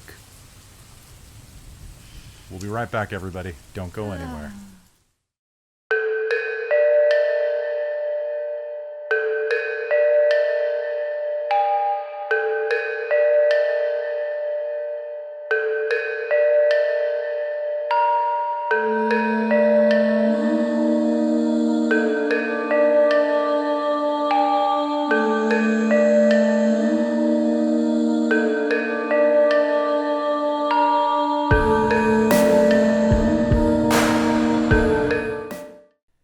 And we're back. Hello, everyone. Good to see you here. This is the portion where we talk to the pack. Hi, pack. How's it going? You're the pack, too.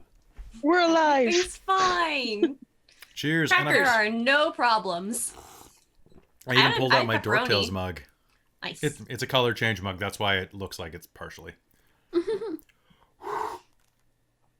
That was a dumb idea. I tried to make it turn color, and instead I just sprayed coffee everywhere. So, I kind of feel like there's this level of, like, all the stuff with what Megan just did. Yeah. It's like, okay, so mental issues, depression, guilt, shame, the whole lot, like, just, like, awful. Kind of with the, hello, darkness, my old friend. Hello, darkness. You get like 3 more seconds of singing that before we get a copyright, so go ahead. Well, that's all I was going to do. It seems Everybody I've gets it killed from my there. fuck buddy. I do love the image of you in werewolf form, basically like having one last kiss, which is you tearing each other apart. I think that is such a good image. I really do. Again, it's super good. This second edition Forsaken Rules, yes. Death Can we Rage, get- it's a hell of a thing. Can we get essence from this? No, you I don't cannot. think he had any. He did not have. Actually, he had like 10 left, but did you he? would. Oh. You didn't have the I'm- Sacred Hunt active, or else you I totally meant could by have. eating him. Oh, shit! Oh. I'm hungry. I think. I mean. After the spirit leaves, so the spirit will abandon him the second that the body dies. There's still people watching! I know. Well, I probably they're- won't. I just needed to ask. Oh no, they're gonna think so much worse of werewolves when they see that they eat people. Yes! Like, This in is for a all penny, about in for a human pound on werewolf this one, guys. relations. Yeah. Alright, so, let's chat real They're quick. already and being then- exposed to full lunacy. So yes, I for those of know. you asking, I am using Werewolf the Forsaken 2nd edition, which is very heavily tabbed, as you probably can see. It also is falling apart because I love print on demand, but the books don't hold up well. We are also, this season, heavily drawing from the book Shunned by the Moon, which is also very heavily tabbed, which is a really, really good book. It is one of my favorite books are the night horrors books. They're ones where you create things scarier than werewolves and vampires and stuff. And this is one of the best night horrors books that Onyx Path has ever put out. I strongly recommend it. I did not write parts of this, but my friend Sam wrote on the pack, which we also use. Nice. Also, I'm not sure any of those onlookers will recognize him as human, considering he was on fire a minute ago. This actor's on fire. And he's kind of just dropped. So we're just eating, like, this awful monster thing that blew up a fire truck in a clinic and a We're Chinese restaurant. saving people. It's saving people. Saving people, hunting things, Sammy. Oh god, this is Vancouver, and this is last year. I could have Sam and Dean Winchester be on site, Oh. because they were still in the city at that point. Oh no! By the way, Vancouver is great because you can just play Let's Go to Where the CW show is filmed. And it's like, I want to go see where The Flash was filmed. All right, it was that alley every episode for 30 episodes. This is going to be the final episode of season 2. How are you all feeling about that? I'm honestly ready for a break. I've loved this game, but you know. I mean, we've rather thoroughly destroyed these poor characters. It's true. Yeah. Like, absolutely Yeah. destroyed their lives. They're Yeah. going into this horrible death spiral. Yeah. Truth. Well, and in terms of like kind of the real life versus the game thing, we started this game just before the pandemic. Yes, Like actually, before lockdown.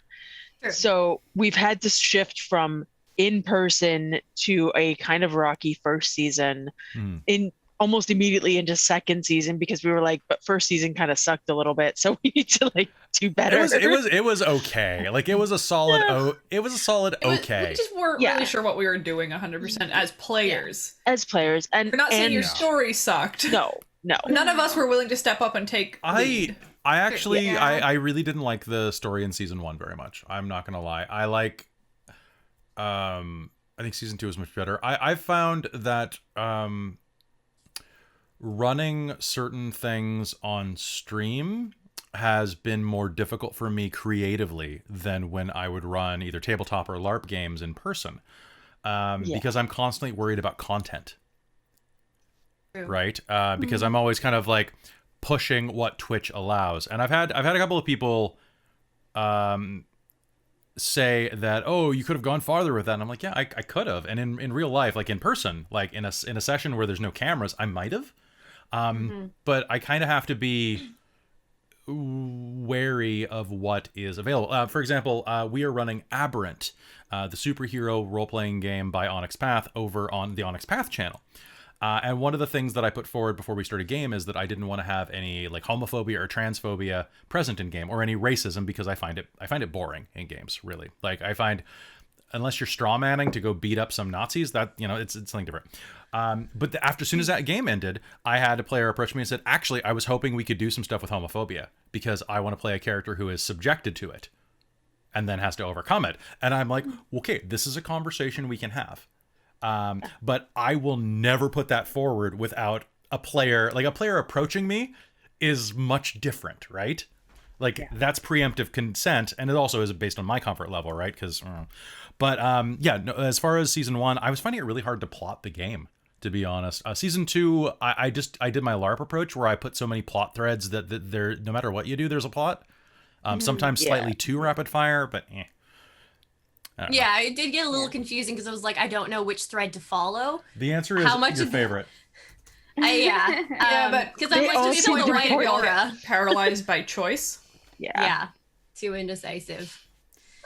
Too many things. Um, Caselton, no, you did not miss it. We're on talk to the audience after break. Yeah. So we'll be Big going break. back. We'll be going back in for the last 30 to 50 minutes a game. So for those of you, Ravnos Archon, you were saying, oh, what's the difference in second ed? They made everything a little cooler. The book is worse laid out. I really love second edition World of Darkness, but the books are not laid out intuitively, at least intuitively to me. But what is there is better. It's just hard to find it. My favorite thing is that in first edition, werewolves were much squishier. And even in Werewolf the Apocalypse, like old World of Darkness stuff, werewolves in that were monstrous. So I ran a werewolf LARP for like 3 or 4 sessions. So y'all played in that. You remember werewolves do aggravated damage. They can teleport out of the spirit world as a free action, basically. And they heal a point of damage every turn unless it's caused by silver or like magic. I don't really remember much because I died in the first game. You did die in the first game. Oh, Deliberately. So, and you're looking at that and you're mine like, was worm tainted. yes. In first edition, you just healed a point of lethal every turn when you were in your war form, your werewolf form, right? In second edition, they made it better because movie werewolves are fucking terrifying. And they changed it. So now when you are in your war form, you're like your big werewolf form, you heal all bashing or all lethal damage every round. So if you do not put a werewolf I down, am not just drowning and aggravated right now. exactly, right? So if you don't put them down with a silver bullet, you're not going to. Because they will keep coming and keep coming and keep coming. I love it. Unless you deal so much damage in the very first hit that you max everything. Yeah. But Because I did that as Sarah. Yeah. Well, that was It that pissed was Mike off so hard. But that was Old World of Darkness. That was Werewolf the Apocalypse. Oh, okay. Yeah. This is so. I think a Forsaken Werewolf might have been able to survive that. That's But fair. Apocalypse. yeah. Because remember, Chloe, my technocrat, managed to help down a werewolf by stabbing it with her stilettos. Oh, that's true. Didn't you also prime imbue a bottle and bash it over the head, or was that Chris? I think that was Oh yeah, Chris. because he had all the prime, not all. He had all the crits Yes. too. Yeah, no. no, Chloe jumped on this thing's back, grabbed her stiletto, and stabbed it while it was shifting. Oh, that's true. I did Because something with mind. yeah, well, this was in the Syndicate pregame. They went out to a club and got attacked by a werewolf in a nightclub. Yeah, that werewolf is when, never This came is back. before we were Of course dating. not. Okay, well, I'm talking about the one where we had the Oh, yeah, Acacians yeah. show up. And we had, I happened to catch sight of Mike's werewolf NPC coming out of a portal or something out of the shadows before he could attack me, and got an attack on him and wrecked him before he could hit me. Yeah, it was pretty You were good. not thrilled about that. It happens. You were thrilled, yeah. So I want to say though, thank you all for playing this game with me. I really appreciate it. I hope you've enjoyed season 2. Season 3 is gonna happen eventually. It's gonna be probably shorter than season 2, because I want it to be more concise, and I think you're gonna know where it's headed at the end of this season, and I think it's where y'all want. And that's going to be the final reveal of like what happened with Val and like what happened with all of that stuff. It's going to kind of tie all the loose ends together. And I don't think we need to go on more than 3 seasons. I think that is this self-contained story, and these characters will exist in the world of darkness that we've created because Horribly wrecked. yeah, well, but they'll heal, right? And I dread to think what Megan will turn into. and then we'll continue the Vancouver setting eventually. There is a chance I will run Vampire the Requiem again. We do have a changeling thing here that we run on Extra Life usually. I might do that again. I have people begging me to run Promethean. It's probably not going to happen. I do have a Geist idea where it's basically like Geist the Sin Eaters mixed with Persona. And then I've got all of my Hunter and Chronicles of Darkness and God Machine and Demon ideas, which will be really great. And then, of course, there's all the Old World of Darkness stuff that is coming our way very soon, or I guess coming your way too, everybody's way. It'll be good. Yeah, once we finish this crop of games, I've got a spreadsheet. Because I need to get down to only running like 3 times a week, hopefully. It's because I have to do other work besides just this. Although, hey, you know what?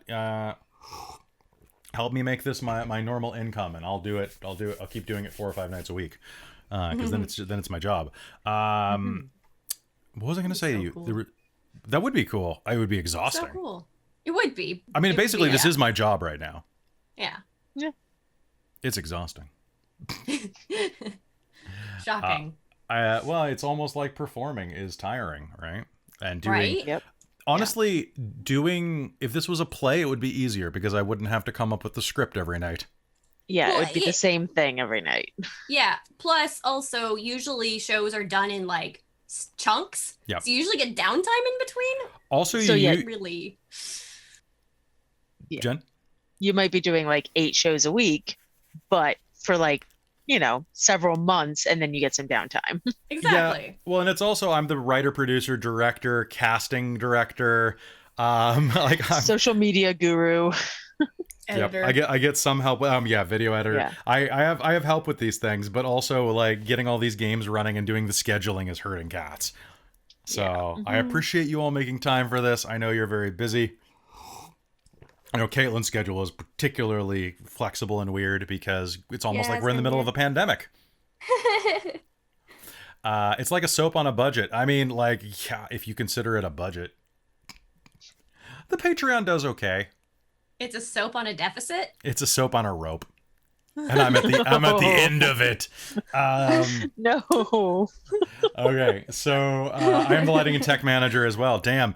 And that reminds me, Jen, stick around after game. I want to talk to you about some fun ideas that I have. Which is something besides the... And I also going to talk to... Whoop. Okay, cool.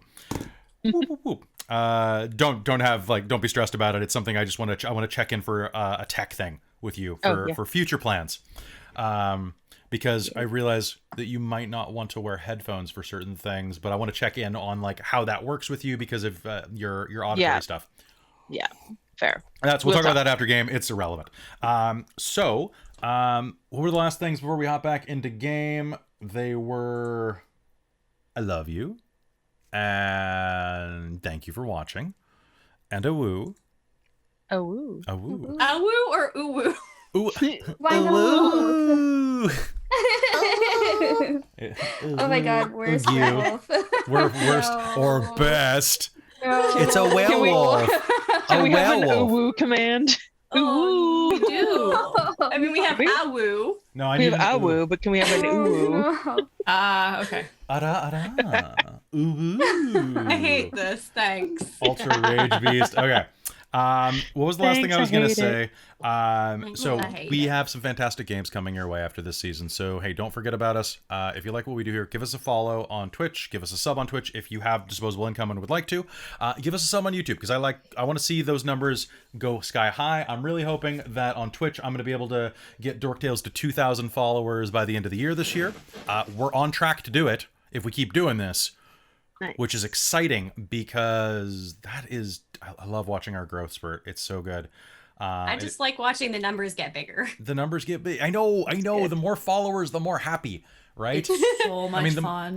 Like, It's just like but I want to do that. We are doing a bunch more charity events coming up. We've got a lot of new DMs who are going to be running things, and STs and GMs who are not just me. Basically, a lot of people are running Candlekeep games, maybe to get them tested on the channel almost. You never know. I always have an ulterior motive for things. If you are not already in our Discord, join our Discord. Hang out with us. We're nice people, and hopefully you're nice people. And if you're not, we'll just boot you. But you're all nice people. But it's a really supportive, loving place where we mostly just share memes, sometimes dirty memes in the dirty meme channel, and dog pictures. and dog pictures, Dog pictures. canine pictures, Animal I pictures. mean, animal pictures. At this point, it's We shared multiple. I don't think we have a different- sexy chat yet. I don't want a sexy chat unless we just post. What? we have the not safe for work channel. That's sexy enough. I don't think it counts as sexy. I think it's cursed. It's cursed. Also, cursed. yes, and cat. Cat, it's like a dog, but do we really need more cat pictures? We need more dog pictures. Dogs are the superior animal, says the werewolf ST. Oh, woo. They're cute It doesn't toys. help that I'm extremely allergic to cats, and they really like me. So my emotional reaction to cats is not good. I figure the more I dislike them, the more they like me. I don't get it.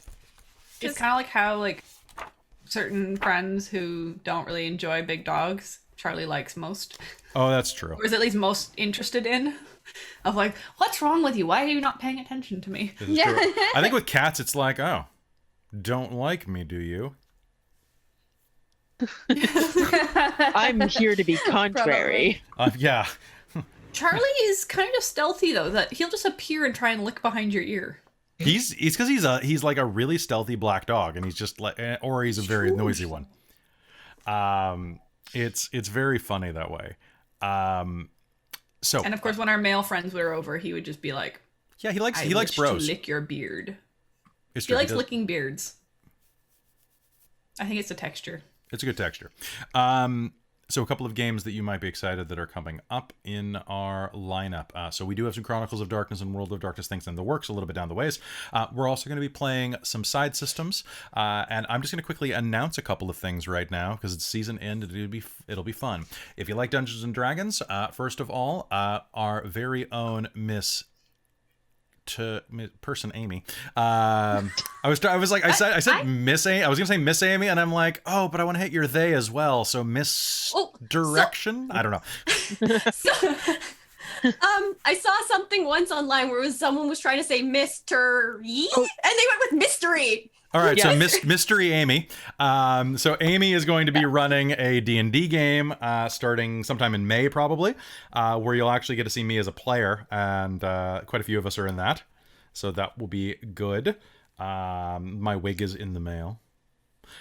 Then in June or July, we are running some stuff from Call of Cthulhu.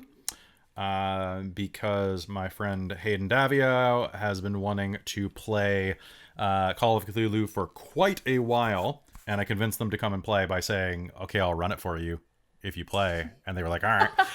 So Chaosum, the group that does Call of Cthulhu, actually is, I believe they're giving us some giveaways.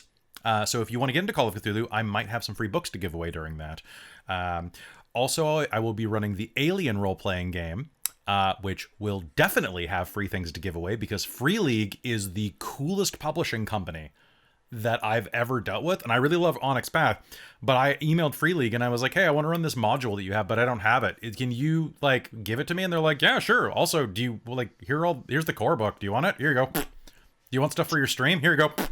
Like, do you want to give away things? Here you go. And I'm just like, you guys are like the nicest people. I'm like, yeah. Like all they said was like, yeah, you want some stuff to give away on your channel? Heck, here, yeah, do it. Just like let us know when you give it away. And I'm like, okay.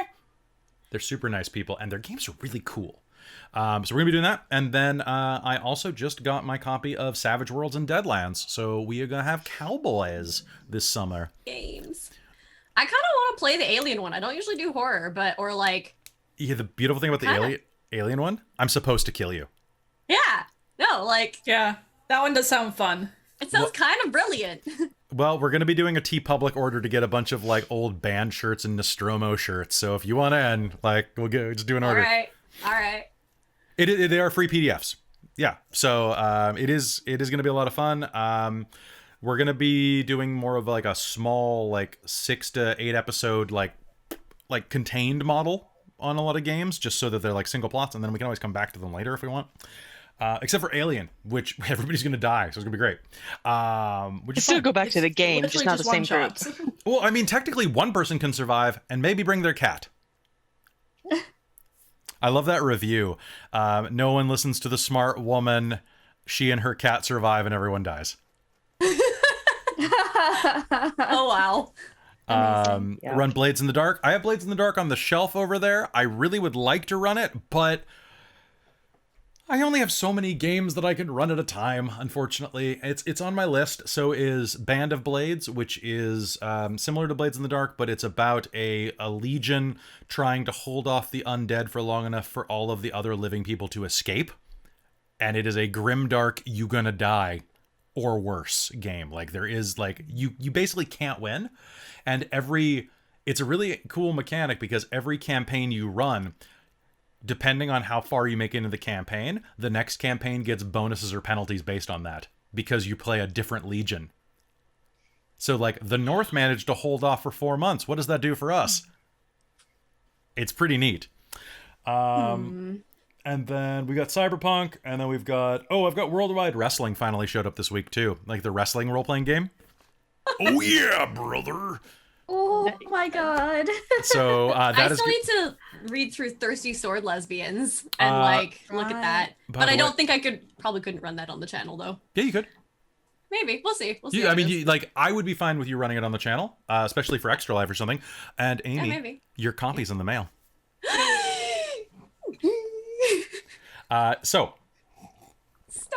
The last thing that I want to say real quick is that, yeah, I know we're running a lot of D&D right now, and I know some of you who are here for Chronicles of Darkness might be like, why is there so much D&D on this channel? I think it's because in the middle of a pandemic lockdown, D&D is a really good release of stress and pressure, because you tend to just feel really cool. And you feel like you're making progress because you're gaining levels, whereas World of Darkness and Chronicles of Darkness and similar games, they feel much more slow and much more depressing. And I think that emotionally I was in a place where I wanted more D&D. And Chronicles of Darkness and World of Darkness seems more, well, it's obviously set in our world, whereas, D&D is in a fantasy setting, so, you can be cooler, whereas they're more, like Chronicles and World of Darkness are more dark and depressing versions of this reality when we're dealing with a period of time that's pretty dark and depressing. Well, and even Werewolf dealt with COVID. Yeah, we agreed to not write it out. Yeah. We used it and we did. poked fun at it and we used it as plot points and whatnot. So it was good. I'm not saying, I wouldn't say it's not. But yeah, definitely like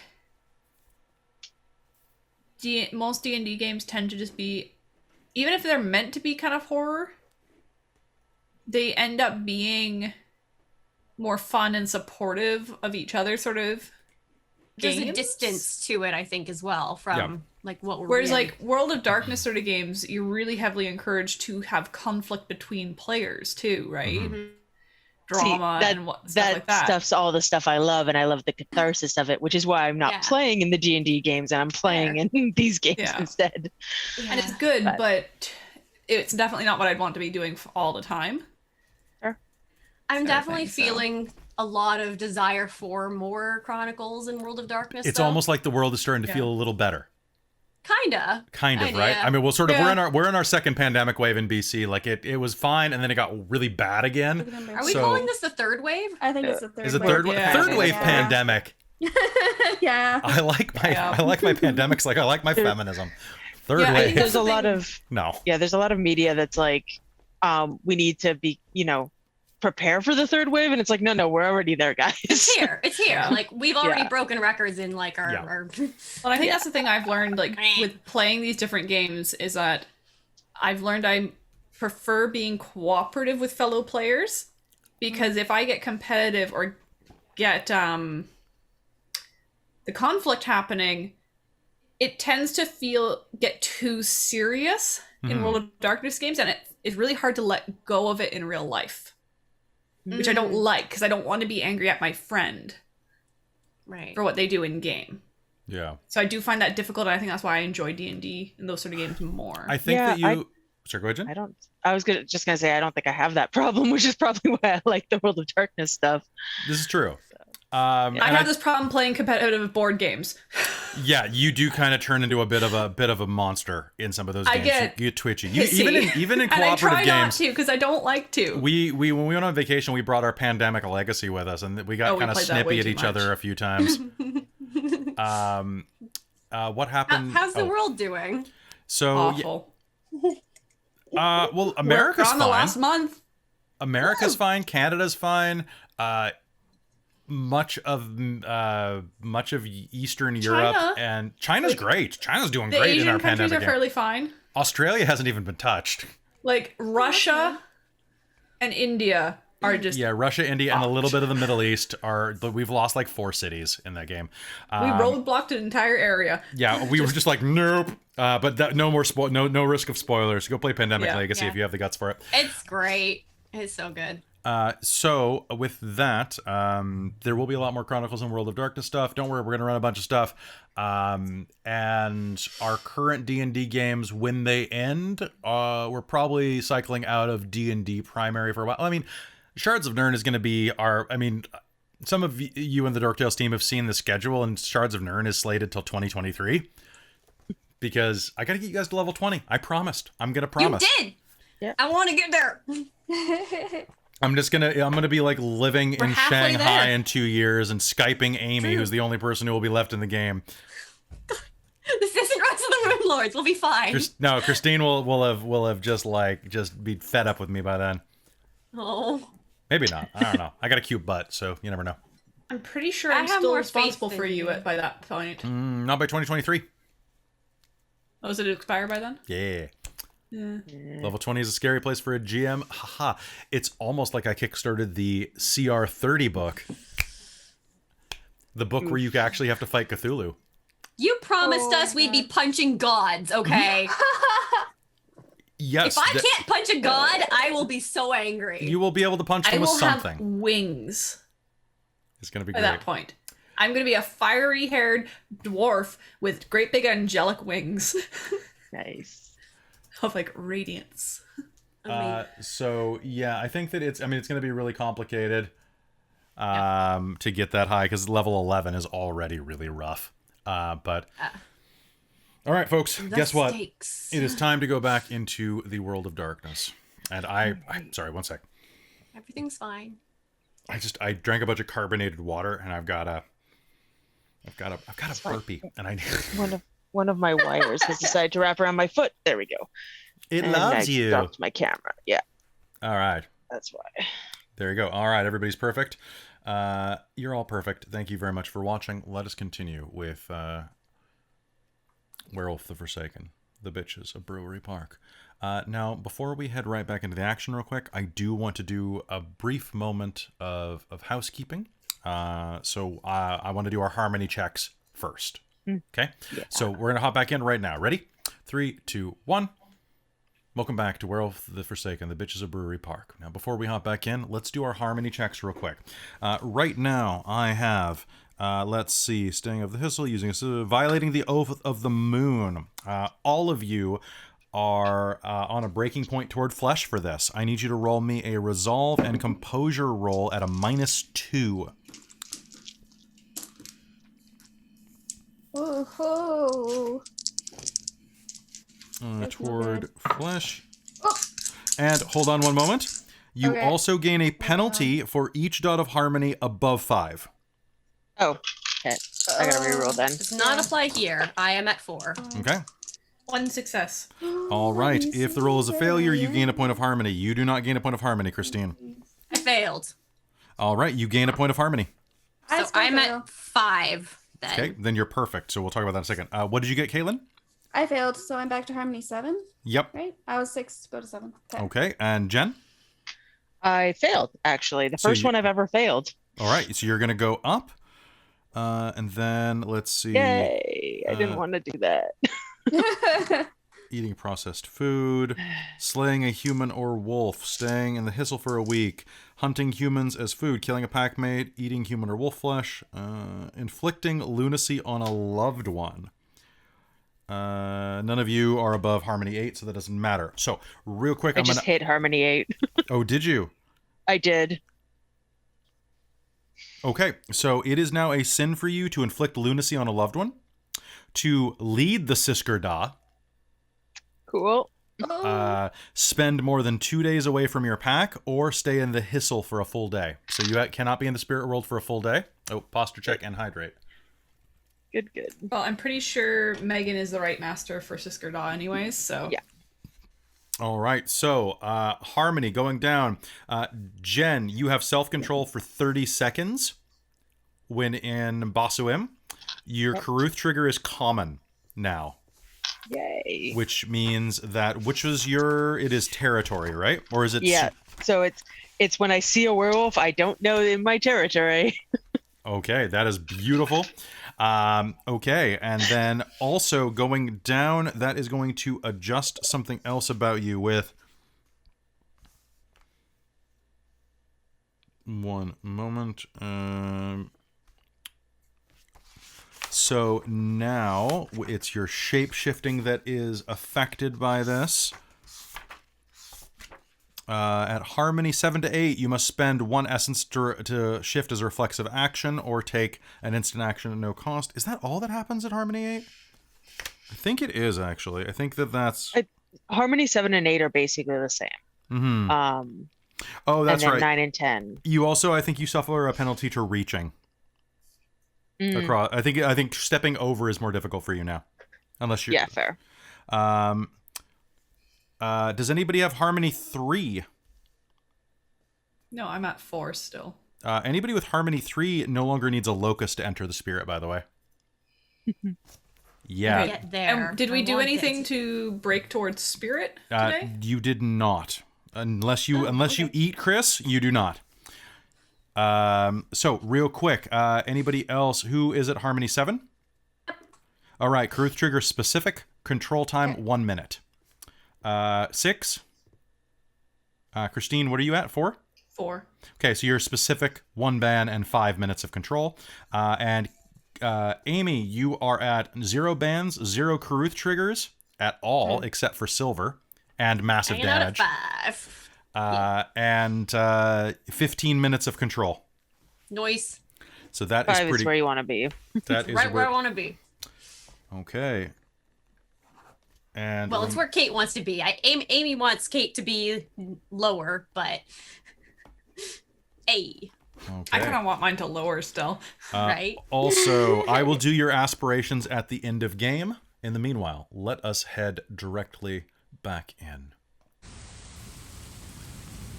Rain falls all around you.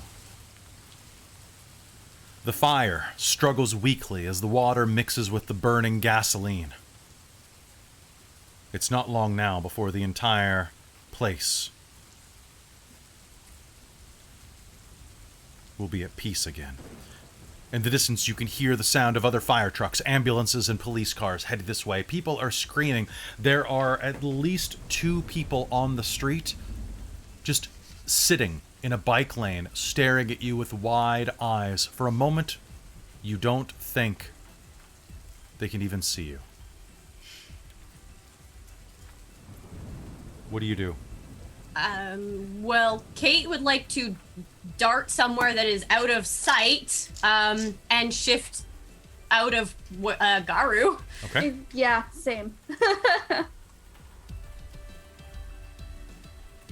And then we'll try and keep checking on the pack, and then we'll want to get the fuck out of there. Yeah. Yep. Let's beat feet. All right, sounds good. The sound of the rain is all around you, hammering down in a huge area. Heading over to the side of one of the buildings, you will find that down around the side of the condo, next to its dumpsters, next to the sloped parkade with the old painted green grates, you'll find a place where you can shift back that seems to be devoid of cameras. Is everyone heading over there, including Megan? I am going to go over there, and I want to shift, I think, probably down into Urhan, Okay. and try and slip away in the shadows to get out of here. Because there's no way I can rejoin, because it would be pretty obvious that I was one with the amount of damage I have on me. Sounds good. All of you who were in Garu, you will heal all lethal damage on you before you shift out. Yep. As you head over, Megan, what do you do with Chris's head?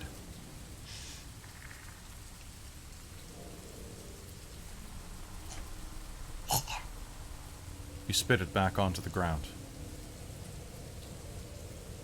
The taste of his flesh is hot and delicious in your mouth. As you move over around the corner and shift down, all of you will hear a noise echo across the spirit world. A roar of pain and agony and rage. The fire spirit inside of Chris's eyes vanished, leaving nothing but a singed corpse. Except for his head, you don't think that they will be able to recognize him. The body is blackened and burned, the clothes leaving him naked and charred. As the rain falls, it begins to smash his body to ashes and mud. I'm going to take the head with me. Okay. Actually, seeing that, if it's the only identifiable bit, Does anybody try to look sideways? I'd probably be like looking around. Don't know, like particularly though. I mean, across the gauntlet. Oh, gotcha. Probably not. Okay. No, I Is don't there, think like- Kate would think to. a storm drain somewhere in this area, or like a sewer thing down this alley. Actually, yes, there will be a storm drain just on the side of the road, an old rusted one. Right. Like any out of sight down the alley? Like There is sewer literally a cap or something? dumpster right next to you. Okay. I was just thinking if I could drop it down into this, like the sewer sort of thing, then the rats would probably deal with it. Potentially. They're not down the alley. There's no storm drains down it. It's down the side street that your clinic is on. But nobody's looking at the moment. Everybody is panicking. There's a giant fire and explosion. Sure, I'll deal with it that way then. Okay. I'm still in Garu, so Okay. You will just have a second to get to maintain control of Garu. yeah. So shift the grate, drop it, get into the. You're not that dexterous in Garu. You'll risk No? losing yourself into your rage if you do. Instead, Okay. you drop the head onto the grate. It's slightly too large. Your foot comes down and mashes it through. like a potato on Thanksgiving. Alright, that's gross. The skin sloughs off the skull, which cracks like a walnut and slips into the sewer. The skin sloughs behind like a discarded banana peel. You don't care. At the moment, you're too feral. Megan's gonna have nightmares. For years. Yep. The rain continues to fall in a deluge around you. Thunder crackles overhead. As you head over to where the rest of your pack is and shift down, you can hear the sound of police sirens, ambulances, and fire trucks headed this direction. What do you all do?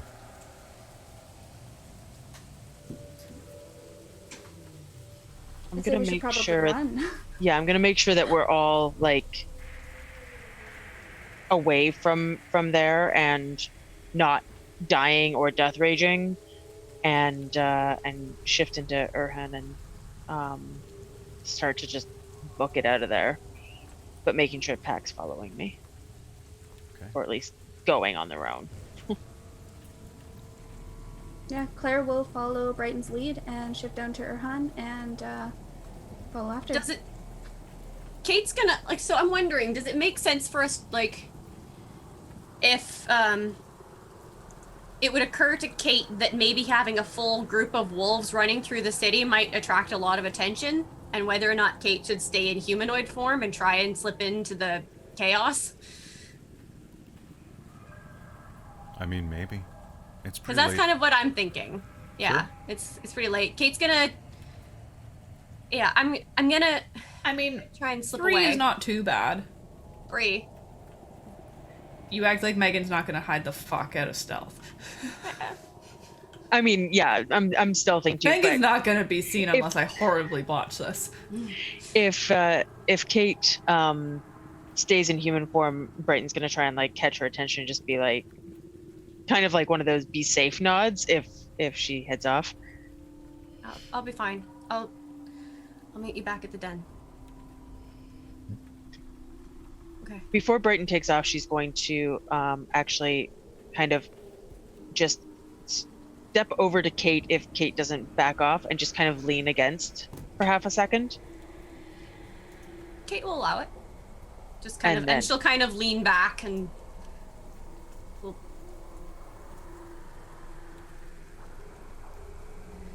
I'll see you at the den.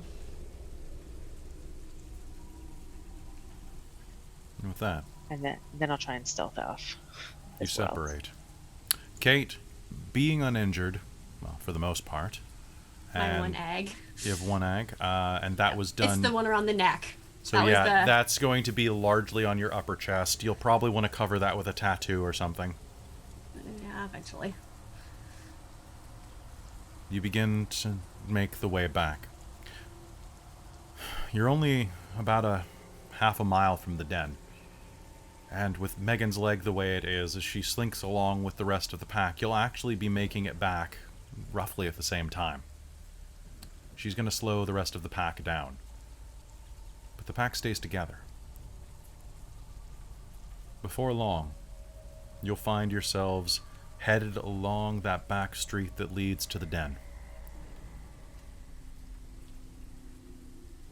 You'll see the wolves slinking from awning to awning, alley to alley, as you cross the street toward the front door. They will see you as well. What do you all do? Kate will unlock the door and open it. And just hold it open for the wolves to enter. Yeah. Claire will scurry inside, being as quiet as possible. I'm gonna make sure Megan gets in before I head in. Megan will go in and... The rain will fade away as you enter. Inside, the place smells delicious. In the small kitchen, there, you can see there's a pot of coffee on, as well as something cooking, sizzling on the stove in a cast iron skillet. Nick is standing there. He looks over at you, still frail and hollow, and will smile weakly. Hey, welcome. Are you okay? Yeah. It'll be fine. What happened?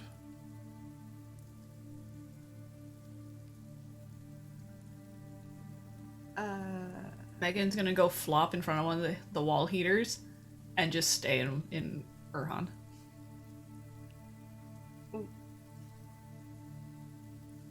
Fire. Lots of fire. Oh my god. I think Yeah. she'll You made it back. look over at Brighton and Claire and just kind of like Claire will shift at that point. Yeah, so We had a right. fight. I saw you rush out of here Clearly. pretty quickly.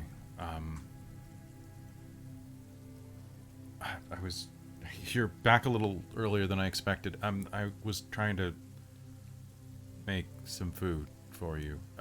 It's hold on, and he'll turn it over, and you can see it's actually like quite a large, about a 3-pound roast that he's basically crisping the outside skin. It's going to be quite raw in the middle at this heat. Smoke is kind of misting up into the intake fan that's You know what? grinding Megan's above. gonna go out and approach and sniff it. Just because. It smells like meat. It smells garlics and herbs and all sorts of spices. Okay. There's also coffee. Yeah, grab a seat. I'll take care of you. I'm gonna go change, I think. Because I think she's still in the same outfit she had when she was in the alleyway. She basically just got back Yeah. and then left immediately. She's just gonna look at herself and be like, I'm gonna go change. And Just do me a favor. Be quiet upstairs. Adam's finally sleeping. right, of course. She's gonna put a hand on Nick's shoulder and then just kind of like hug.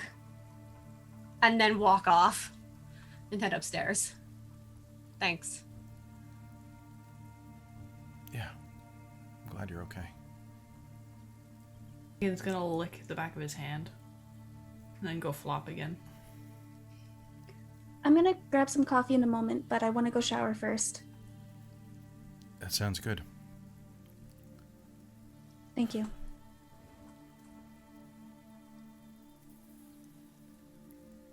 You go and get cleaned up. Upstairs, you can see that Sylvia, I believe, was her name, is it not? Sylvia Mendelsohn, that's right. Sylvia is fast asleep in one of the rooms. You will get changed, and Claire, are you taking a short shower or like quite a long one? She probably went in with the thought of it being just a short one, but then as soon as like the water hits her, it's gonna all kind of come back, and it's gonna be a little bit longer than she intended. That sounds good. Wait, just letting the water course down, carrying all of the gore and soot and combat down the drain. As you do, a little bit of flesh stuck to the back of your hand is going to slough off and stick in the grill of the in the metal of the drain. But you're clean again. Upstairs, Kate, you change. Are you trying to be careful not to wake Sylvia? Or are you going to say hi, or what do you do? She's gonna try and keep it relatively quiet because I don't think she looks decent enough to not terrify the new person. That's fair. I don't think she's being super stealthy, but I think she's trying to be relatively quiet. Over on the other bed across, you can see that whoever that is, probably Leo, the member of the other pack, is quite asleep. Do you want to go pay respects? Yeah. However, that ends up looking. Sure. How do you I do guess it? I think she'll sit next to him, and then just kind of close her eyes, and I think she'll just give it a moment of just like, I'm sorry. I'm so sorry. Glancing down, you can see that there's a little waste bin between their beds. It looks like Nick had a bit of a time. Looking down, you can notice that there is a discarded syringe. Looks like a pair of them, actually. The pills that were given were oral, but there's a good chance he probably was able to grind them for intravenous. Right.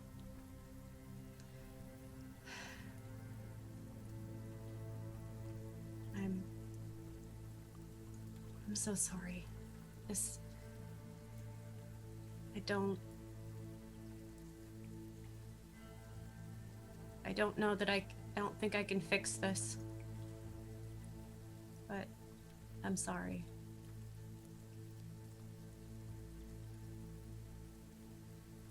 And she'll just stand up and walk out. Sounds good. As you walk out, you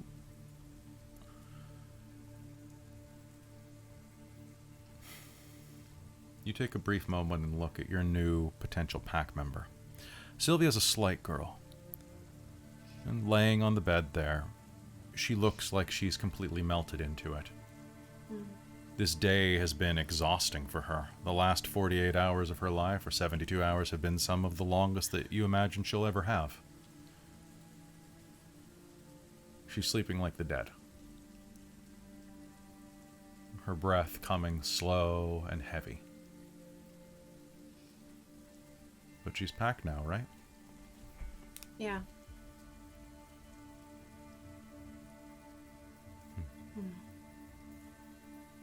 She's gonna try and check her phone and then we'll not find it because I'm pretty sure it was left cracked on the side of the road. It yeah. was.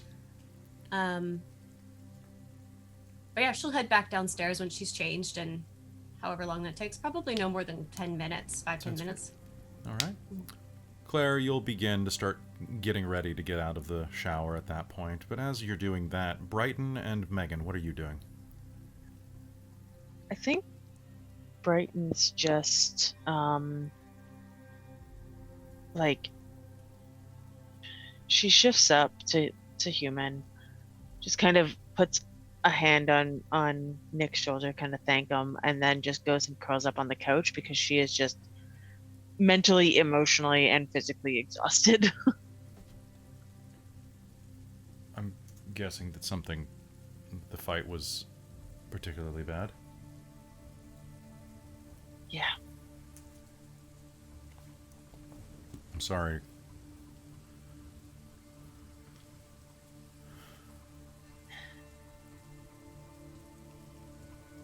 I'm here, and he'll walk over and serve up that 3-pound roast cut into 3 large slabs with a couple of carving knives, well, a couple of steak knives set next to it with forks for anybody who actually doesn't want to just use their hands. It steams, and most of it is still raw and red in the center. It looks delicious. Thank you. I'm just gonna eat. The pack matters to me a lot. Yeah.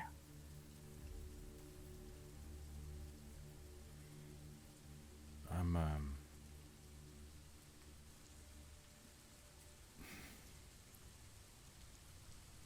sorry you had a rough night. They happen. It's not your fault. You'll hear a voice across the gauntlet kind of speak in all of your ears. In first tongue, the voice of your totem, Ubatu, the black dog, will say, "It is done." The fire attempted to leave. It did not get far. Good boy.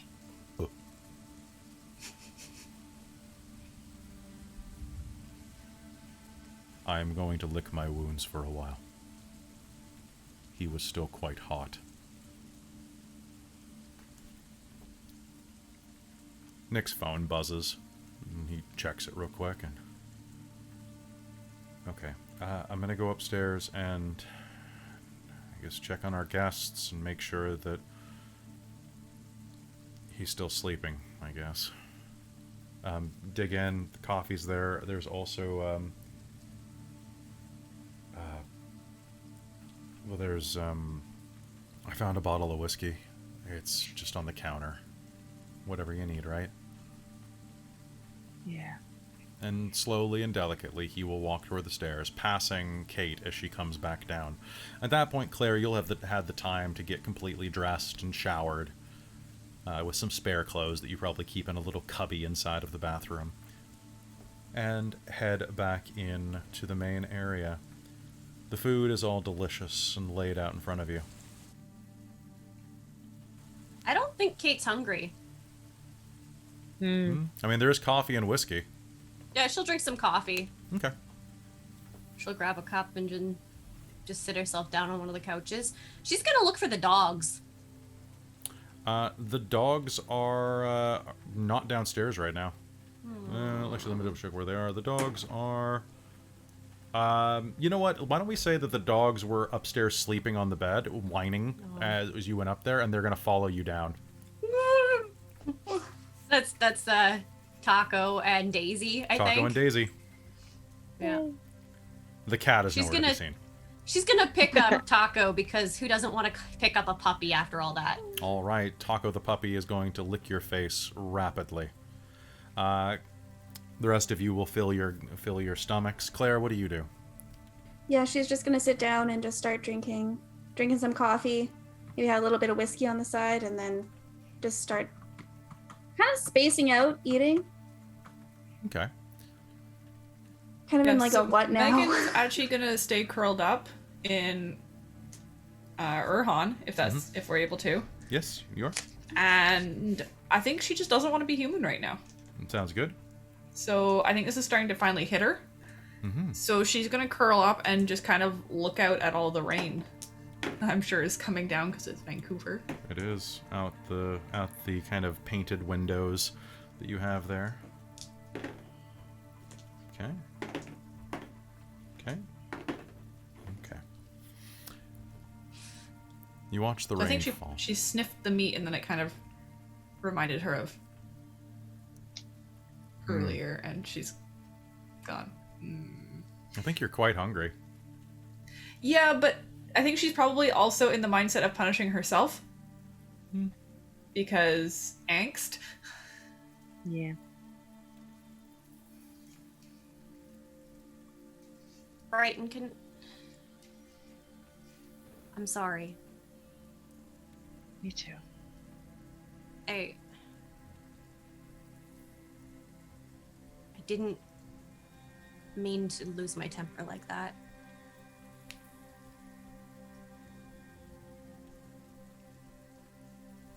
I didn't mean it either. We're all... It's a lot right now. We need to make some sort of decision without the kid, though. You know that, right? I do. I know.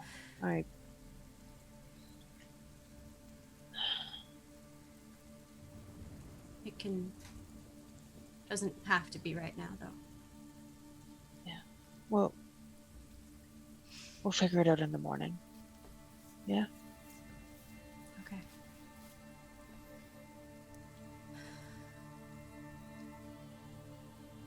A minute later, as a bit of silence fills the room, you'll hear the sounds of footsteps, and Nick will come down. Adam is asleep and draped over his shoulder, kind of in like basically almost like a fireman's carry, like this unconscious kid, right? I'm glad you're all okay.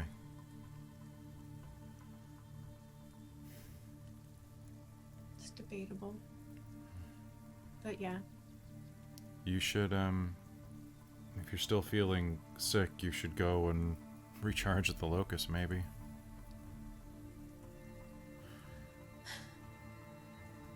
Yeah. Maybe in a few.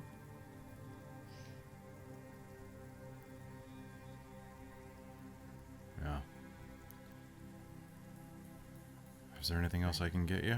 He says, kind of bobbing him on his arms. I don't. Not for me, anyway. Thanks. Yeah, You've I'm stretched a little thin. I should go to the locust, but you've done a lot, and the food's delicious. So thank you. thank you. Megan, can I get you to do me a favor? What's your composure? 3. Cool. What's your wits? 4. Cool. Oh no. Though, does that change at all in? In wolf form? Yes, it does. Yeah, You gain a perception bonus. a +4. As you're laying there, the smell and the aroma of cooking food and sautéed vegetables and the smoke in the air is going to be thick. But as you're laying next to the heater, you will detect another scent.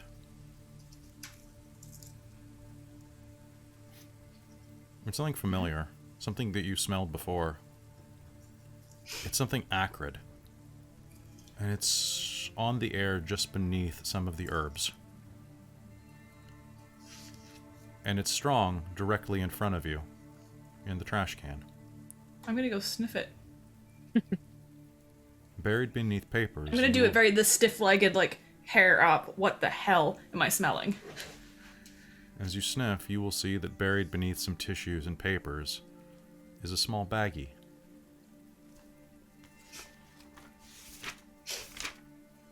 The baggie... Is that what I think it is? Mm-hmm. Yep. Argentium. The rest of you in the room are going to start to feel quite drowsy and dizzy, as in you just took a couple of tabs of an opiate. Megan's gonna knock the garbage can over and turn to look around the room. As you are doing so, Nick is going to step closer to the front door, holding the kid. Quick, is Megan enough to put those clues together? Why don't you make me an int and wits roll?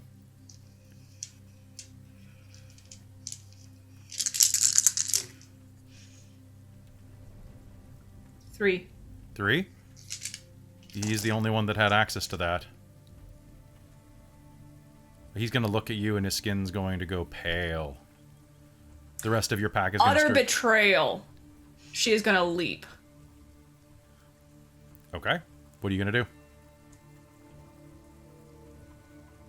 You know what? I don't even really care about the kid. I'm gonna leap and pin him to the floor. If the kid goes flying, the kid goes flying. The kid goes flying, collapses on the ground. Blood begins to pour from a wound on the side of his head. You pounce and pin Nick. There's no roll needed. He looks up at you. I have to do this. This is for the best of the pack. They're going to find you otherwise, Megan. They're going to find you, and you weren't supposed to be back this early. They're going to be... They can find me. If they find me, they'll find you.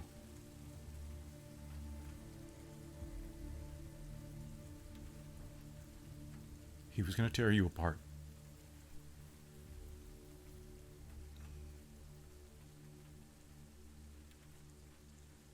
You weren't supposed to be home. I'm sorry. I can't even talk in Urhan.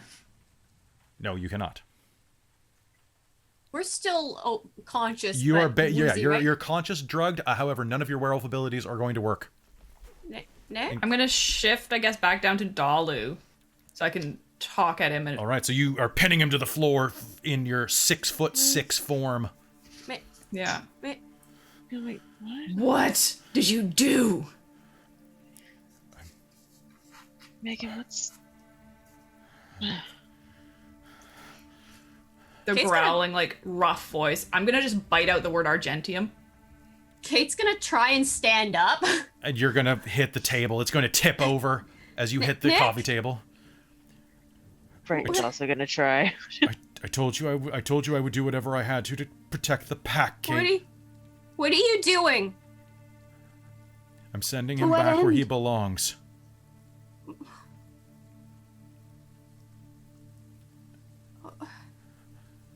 I don't understand. You have to let me go with Adam, or else they're going to come here. Who? RD-13. What did you do? I did what I had to. I'd never do anything to hurt you. Are you gonna come back? And he's going to look directly up at Megan and then directly in Brighton's eyes. Megan is barely holding this together at this point. Because she doesn't see any reason that he would have had to drug us for this. She's just going to see it as a full betrayal at this point. Sure. So is Brighton.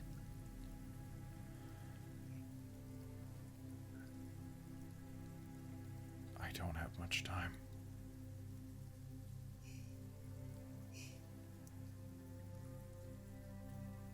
This wasn't your decision to make. You couldn't make the decision, Brighton.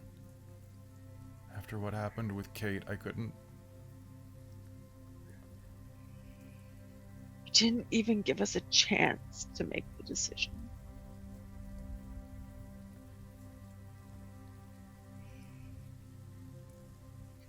I'm sorry.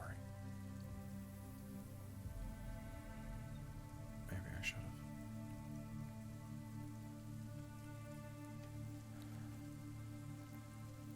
Brighton's just going to turn away from Nick. Mostly crawling on the floor, kind of just like curling in a ball away from him, but... What do you do? Claire, and then Megan. Claire's probably gonna try to stand up as well. You are And very then- shaky on your feet, but what's your stamina? 4? No, 3, I think. Okay, so you're going to be a bit shaky. I think Brighton has the highest stamina. Mine's also 3. 3? Okay, Yeah, so 3. you guys are a bit shaky, Okay. but you'll be able to stand up. Okay. She's gonna get to her feet and kind of try to parse everything together. But at this point I don't think she's like physically capable of really doing much, so except standing. I think Megan's going to try and like bite out like why drug us? Yeah. Because you try to stop me otherwise. Know that. You're trying to stop me right now.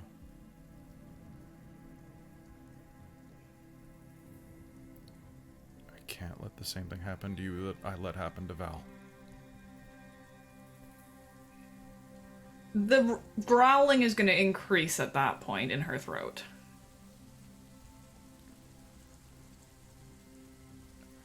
Adam needs to be in the park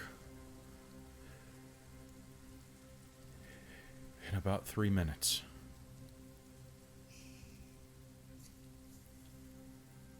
Do what you have to do. Megan, don't.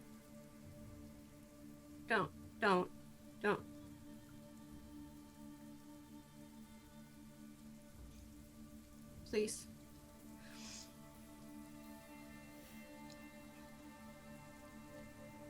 What do you do, Megan? You're on top. Fuck, I don't know.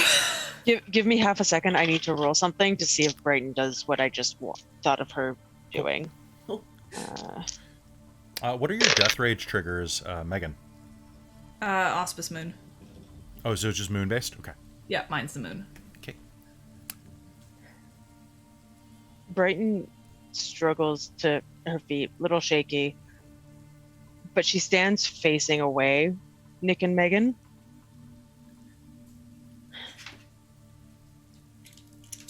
Megan, let him go. Megan's gonna kind of look over her shoulder at you incredulously. Let him take the kid, and he doesn't come back. And he gets his life.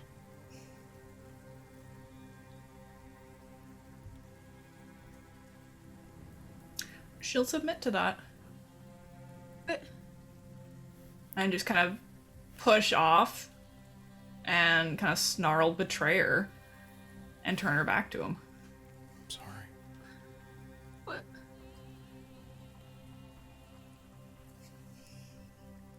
And with that, he is not going to hesitate. He's going to grab Adam, who is very unconscious. In fact, as he's laying on the ground, blood seeping out of the cut in his scalp. Kate, you put together that there were 2 syringes upstairs for opioids. Sylvia's probably drugged too. As well as Leo, and he probably put something in Adam's food. Nick. He sweeps up Adam, and with barely working legs, runs out the door. The night explodes inward, and in the distance, you can hear the sound of a helicopter. Moving into range. Through your stained windows, you can see the nearby park, the place where the train tracks cross in the distance, being lit overhead. Kate's gonna try and stand up. She's gonna spend her last willpower to do it. Okay, you will be able to shrug off the feel of the drugs. And as she's gonna try and follow to the door. As you follow to the door, you will see a helicopter hover in the field, about 5 feet above the ground, staying clear of the long, dry grass. A pair of men in dark tactical uniforms will leap out, as will a regular-looking man in an unbuttoned business suit. The rain is still falling around in a cacophonous roar and will for the next 10 hours. The fact that the chopper is even aloft at all is a testament to the skill of the pilot.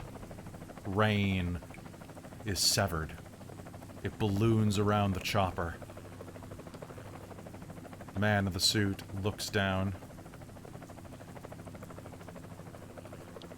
and you can almost make out what he's saying. Good. We're agreed then. He hands over Adam. The man in the suit looks back, and with surprising clarity is going to look directly into your eyes, Kate, from the probably 200 yards away. He's a very thin man with a bald head. Pale white man with deep lines etched into his smile and age parts, and his eyes flash bright, too bright blue in the thunder. He smiles directly at you and mouths, and then turns back to the helicopter, nodding at the other 2 men. It's simple. 2 shots, 2 flashes, and Nick slumps to the ground like a marionette with its strings cut. Nick! Oh. What do you do? She's gonna try and run over there as best she can. Sure. Megan was kind of waiting for that. Mm-hmm. So was Brighton. And Megan's gonna try and pin Kate. No! Okay. I need a strength and athletics roll. Contested, Kate, you're at a -3. Strength and athletics? Unless are you dogpiling, Kate? I'm not going after. At -3? Megan's -3. gonna try and pin her because Alpha said let him go. Okay.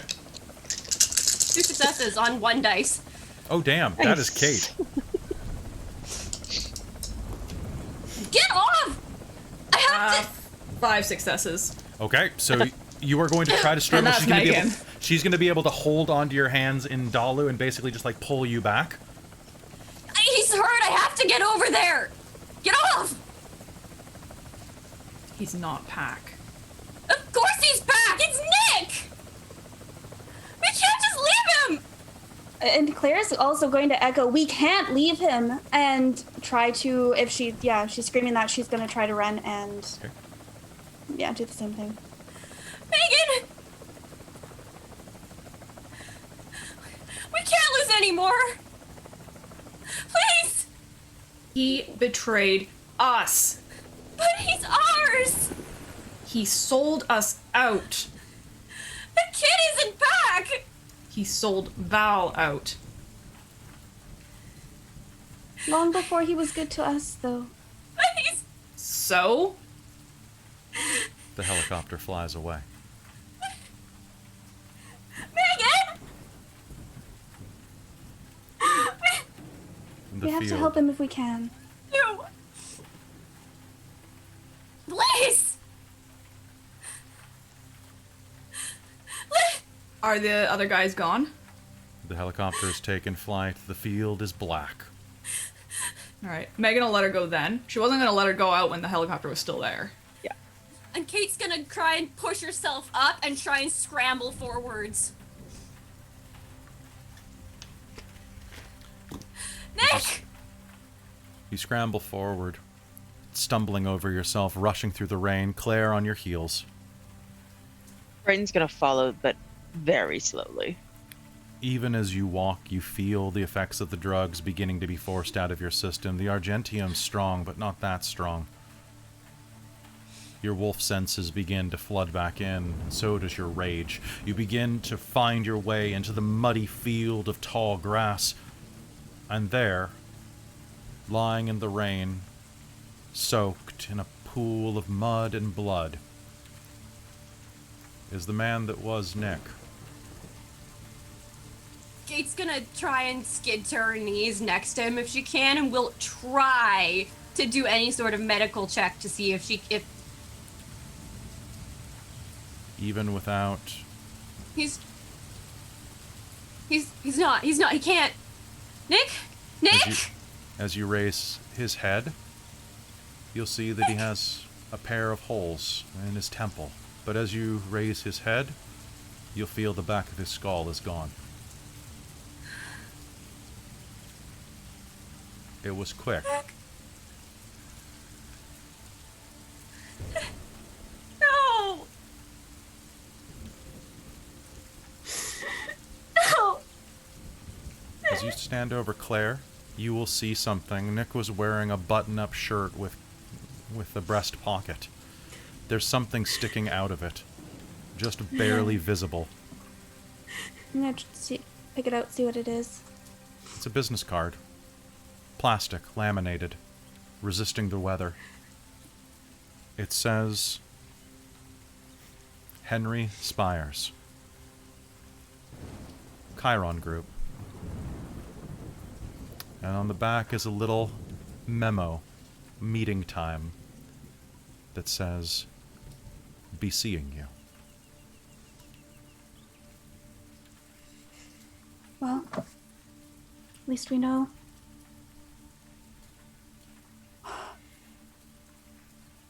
We'll give him a proper burial. Why are you saying that? No.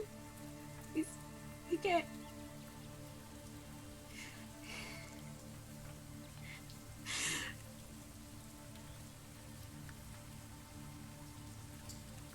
I can't. Not like this. As you stand around the body of your fallen former packmate, the skies weep under the onslaught of Brighton's gift. And we slowly pan upward, pulling back from the body and blood and darkness and rain. It seems like there's another new enemy that has its sights on you. And at least a few of you are probably ready to reclaim your pack and take revenge.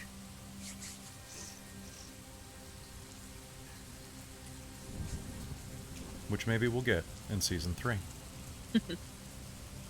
And that is where I'm going to stop game for tonight. Excellent work, everyone.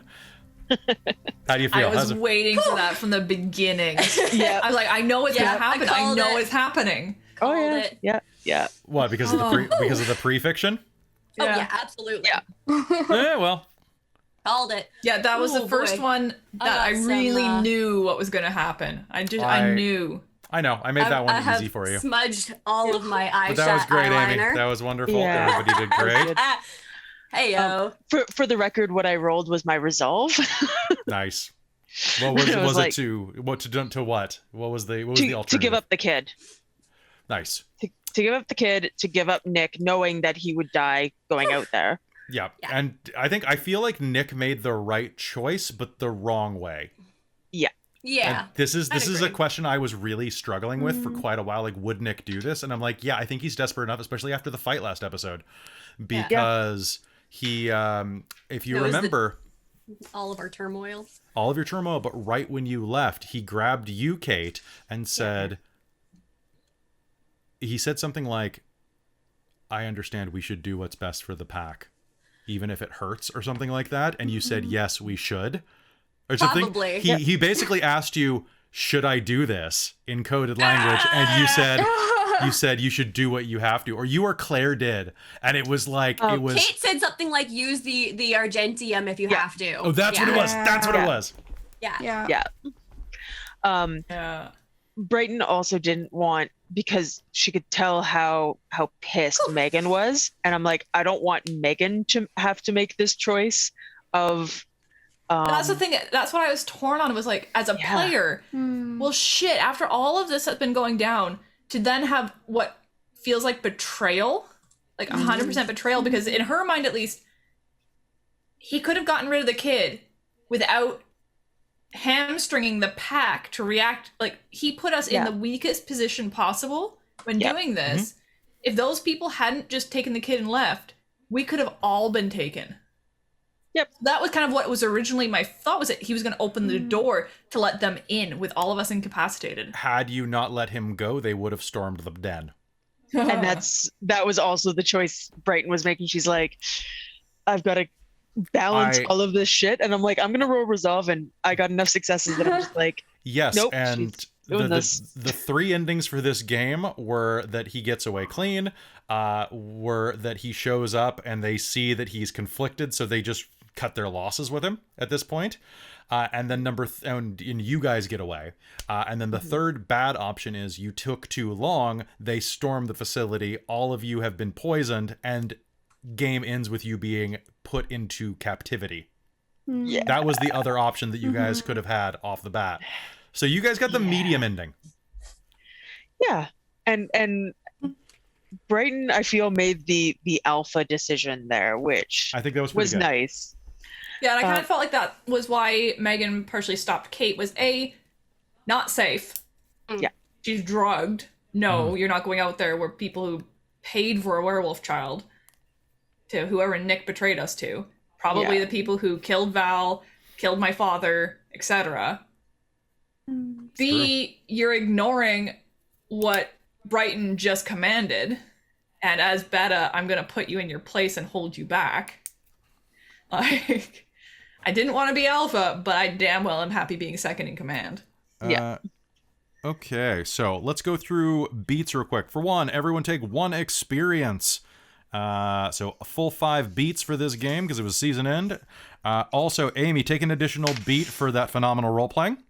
It was fantastic. I think that was like you blew out the mic a couple times screaming, which I was like, Sorry. no, I was like, I'm down with it. Okay, so let's go through aspirations. We'll get Brighton, kill Chris. I'm gonna give that to you. Obedience training. I don't need it anymore. But I think I'll give you. I think I'll give it to you. Actually. Did I obedience train the pack? Yeah, and also the kid's not your responsibility anymore. Kate, get rid of kid. I'll give you that. Yay! Get rid of kid. Pay respects. Done. I'll give you that.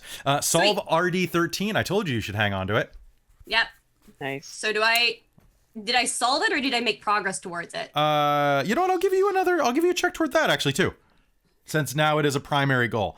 Claire, hurt Chris? Yes. Promotion? No. Kick cousin's ass? No. But there's always next season.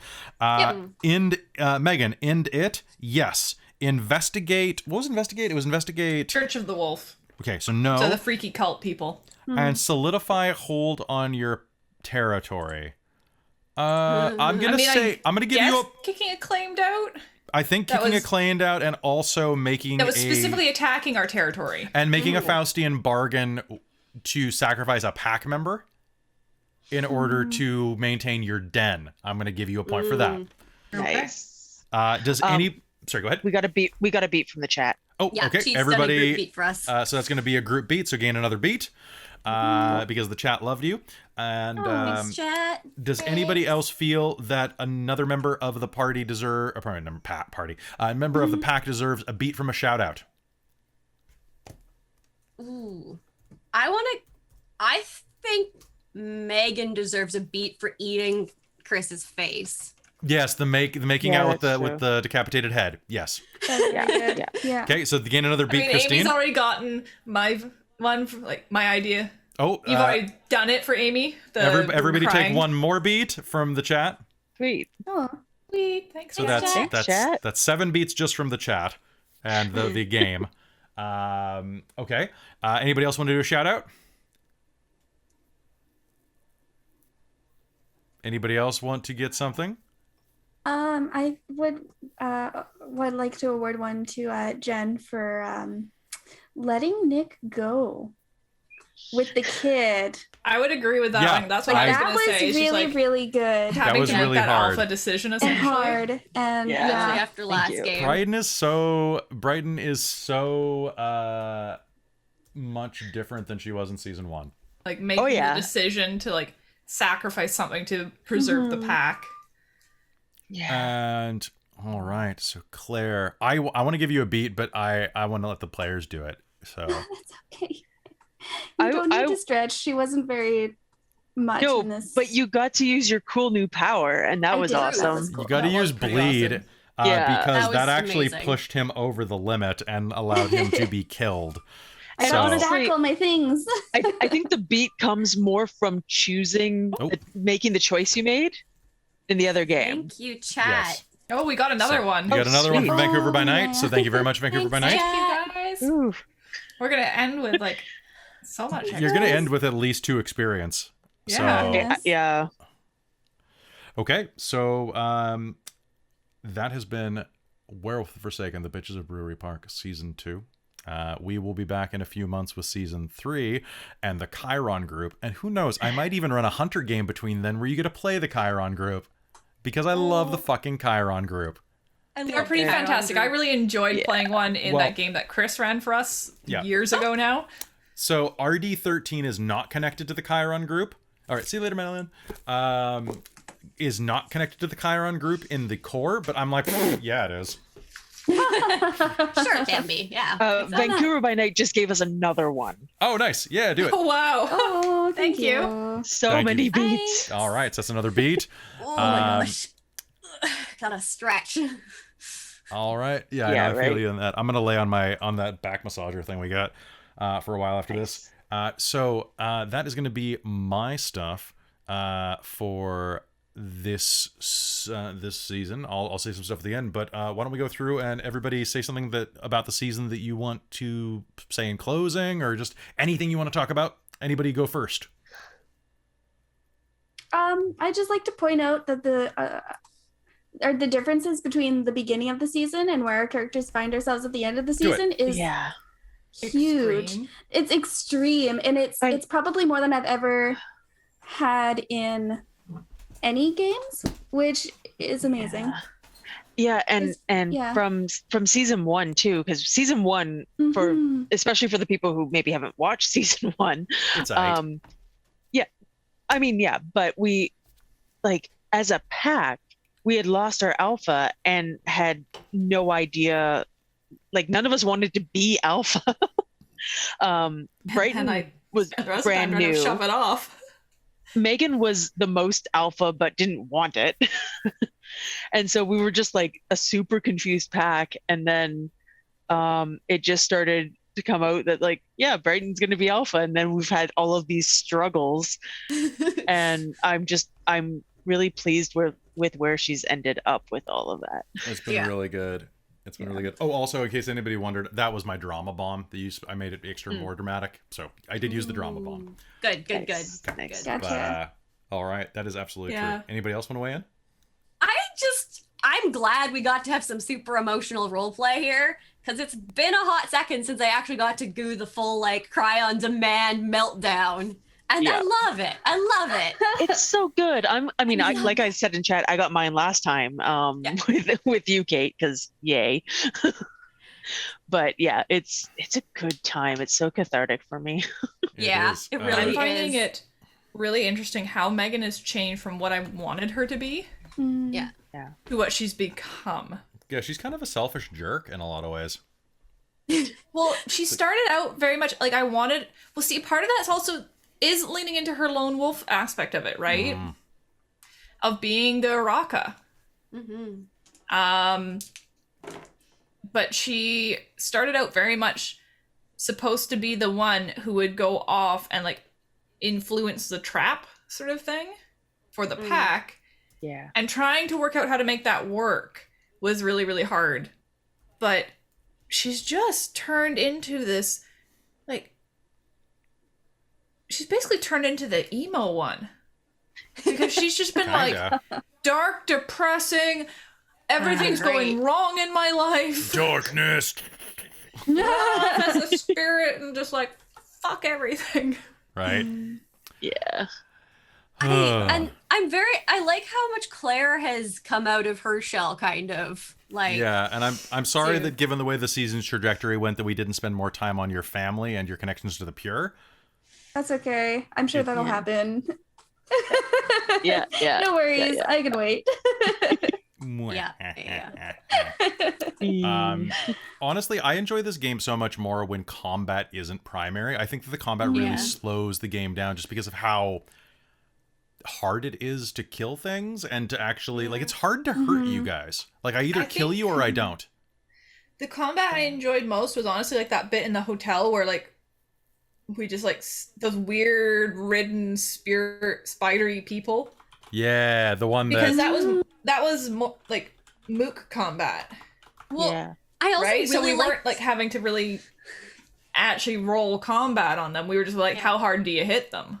Yeah, and like that whole when we were doing the combat, which like bled into the flashback scenes, that Yeah. was so good. That was really I good. loved that. Yeah. I And- really loved that so much. it's one of the things that I really miss about running World of Darkness and Chronicles of Darkness games is that you can play around a lot with the narratives.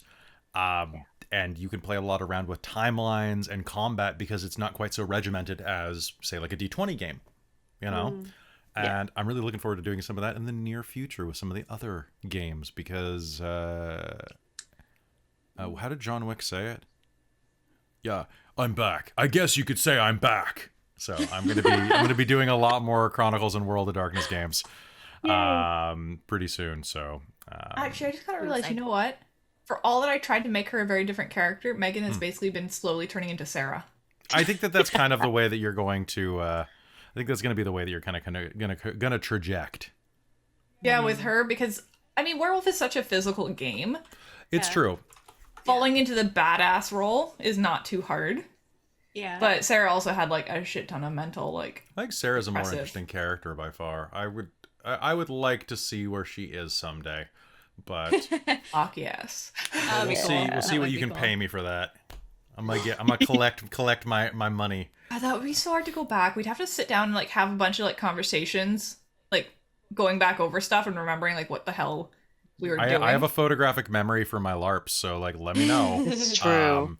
Like, just have to do like the memory reminiscing sort of thing to really kind of, because God, I've done so many roles since then that It's true. falling back into that first one would be hard. You watch a couple episodes of The Blacklist, you'll be fine. That's true. And then I have to get my James Spader voice going again because it's been a few years. I had to do Scrooge McDuck, and now I got to go back to If James he's still Spader. around. I mean, Sarah kind of stomped all over his feelings. Pretty fucking If hard. you don't think that Frederick Forrester is tough enough to come back from an emotional stomping, you are absolutely right about him at age 30. But at age 60, he can do it. A great character. Just Yeah, because she picked the hard spot and she went right for it. Yeah. That's the end there. I'm actually really happy with how Kate's developed over the season too. Like, I know I leaned very much into the pack like connection focus, and it went a way I didn't expect. Yeah, it started more parody-ish and more shallow, and actually went a much better way by the end of it. You just had to. It was like you kind of were like nuzzling your room into it, like making your breathing space. Yeah. It turned out really good. Yeah, because she's kind of just wants everyone to be okay and cares a lot.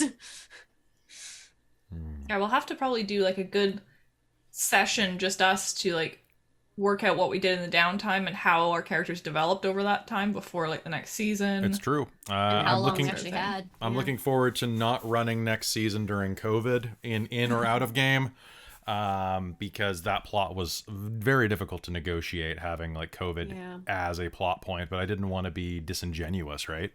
Yeah. I did like the white lady spirit though. She's so creepy. It was creepy. It was terrifying. It was topical. Yeah. She's still around, right? Oh yeah. Yeah, she's still around. Yeah. She's still around. Oh, by the way, here Yeah. are what the guys looked like. This is good. the That's what we RD13 wanted. photo. Horrifying. Oh, good. And hold on, there's Church of the Wolf, which I heavily used. Shunned by the Moon is great. I used a lot of things from this book and repurposed them. I did not use the Gario, which you're welcome. The Garyu and Itagam have not been in this game, and you don't want them because they even scare me. Where is it? I can show you the photo of the White Agora. Just passed her. I got it tabbed, and I'm not checking the damn tabs. We've got chat asking, so is Werewolf an actual game, or is it just a Vampire the Masquerade side quest? Oh boy. Who asked that? Someone in Poor chat. Winnie. Yeah. It's its own game. It's people seem to know about Vampire the Masquerade a is that lot more than Corwin? all the other ones. That's Corweenie. Corweenie. So Vampire the Masquerade, different worlds entirely. Entirely. So Werewolf is going on way longer than our Vampire game. Our Vampire game ran for 9 episodes because it was impossible to schedule that damn game. And also, I don't know, Fit Dead rules. They're really hard for me to work with. I was trying to make it so that it fit into the meta plot that they came up with, and I don't love what they did with the meta plot. I'm sure that lots of people do. I just had so many difficulties trying to play into that, whereas my own continuity, it feels better for me. I'd love to go back to like an old Vampire the Masquerade game. That would be fun. Well, I have a deal with my buddy Chris, who might be in the chat right now. I don't know if he is. But if he manages to not smoke, he's trying to quit smoking, and if he manages to stay off the death sticks for 3 months, I told him I'd run a game of his choice. Ooh. He doesn't get to pick the cast because I'll pick the cast based on availability and Fair. like all that. But right now it looks like Vampire the Requiem might be winning because second edition Requiem. I know I'm not as big a fan. second edition's really good. First edition is it has a lot of problems. I still want to run Requiem for Rome again. But I can't do that on a stream because it's different social mores should not be filmed on camera. It's so Let's all be monsters in a monstrous time. and get a bunch of classicists to check it out. So if you're looking for other Vampire the Masquerade, the chat is saying right now, is it McStabber or McScabber Studios? But McStabber Studios, you're right there. Vancouver by Night's also right there as well. Give them a follow if you want more vampire stuff. They do a lot of vampire stuff. like a lot. Like how many different games do you have of vampire? Like 3, 4? Like it's quite a few. It's enough that I've lost track of them, and occasionally werewolf games. So yeah, she's literally right there. I'm right here. It's great. Yeah, the chat's mentioning about like what always wondered what you do in Werewolf the Apocalypse. So we were actually playing Werewolf the Forsaken. So here's the difference. Werewolf the Apocalypse, you are furries for Mother Earth. You're furry Captain Planet is what you are in that game. You literally have corporations that are like, pollution, destroy Mother Earth. Like literally like it's literally like Captain Planet characters. And in this one, you're Awesome possum. spirit cops. That Werewolf the Forsaken is spirit cops. Your spirit. Yes. This is gonna sound awful. Your spirit ice is what you are. It's true. Like you're literally just why like are you on this spirit side? border patrol.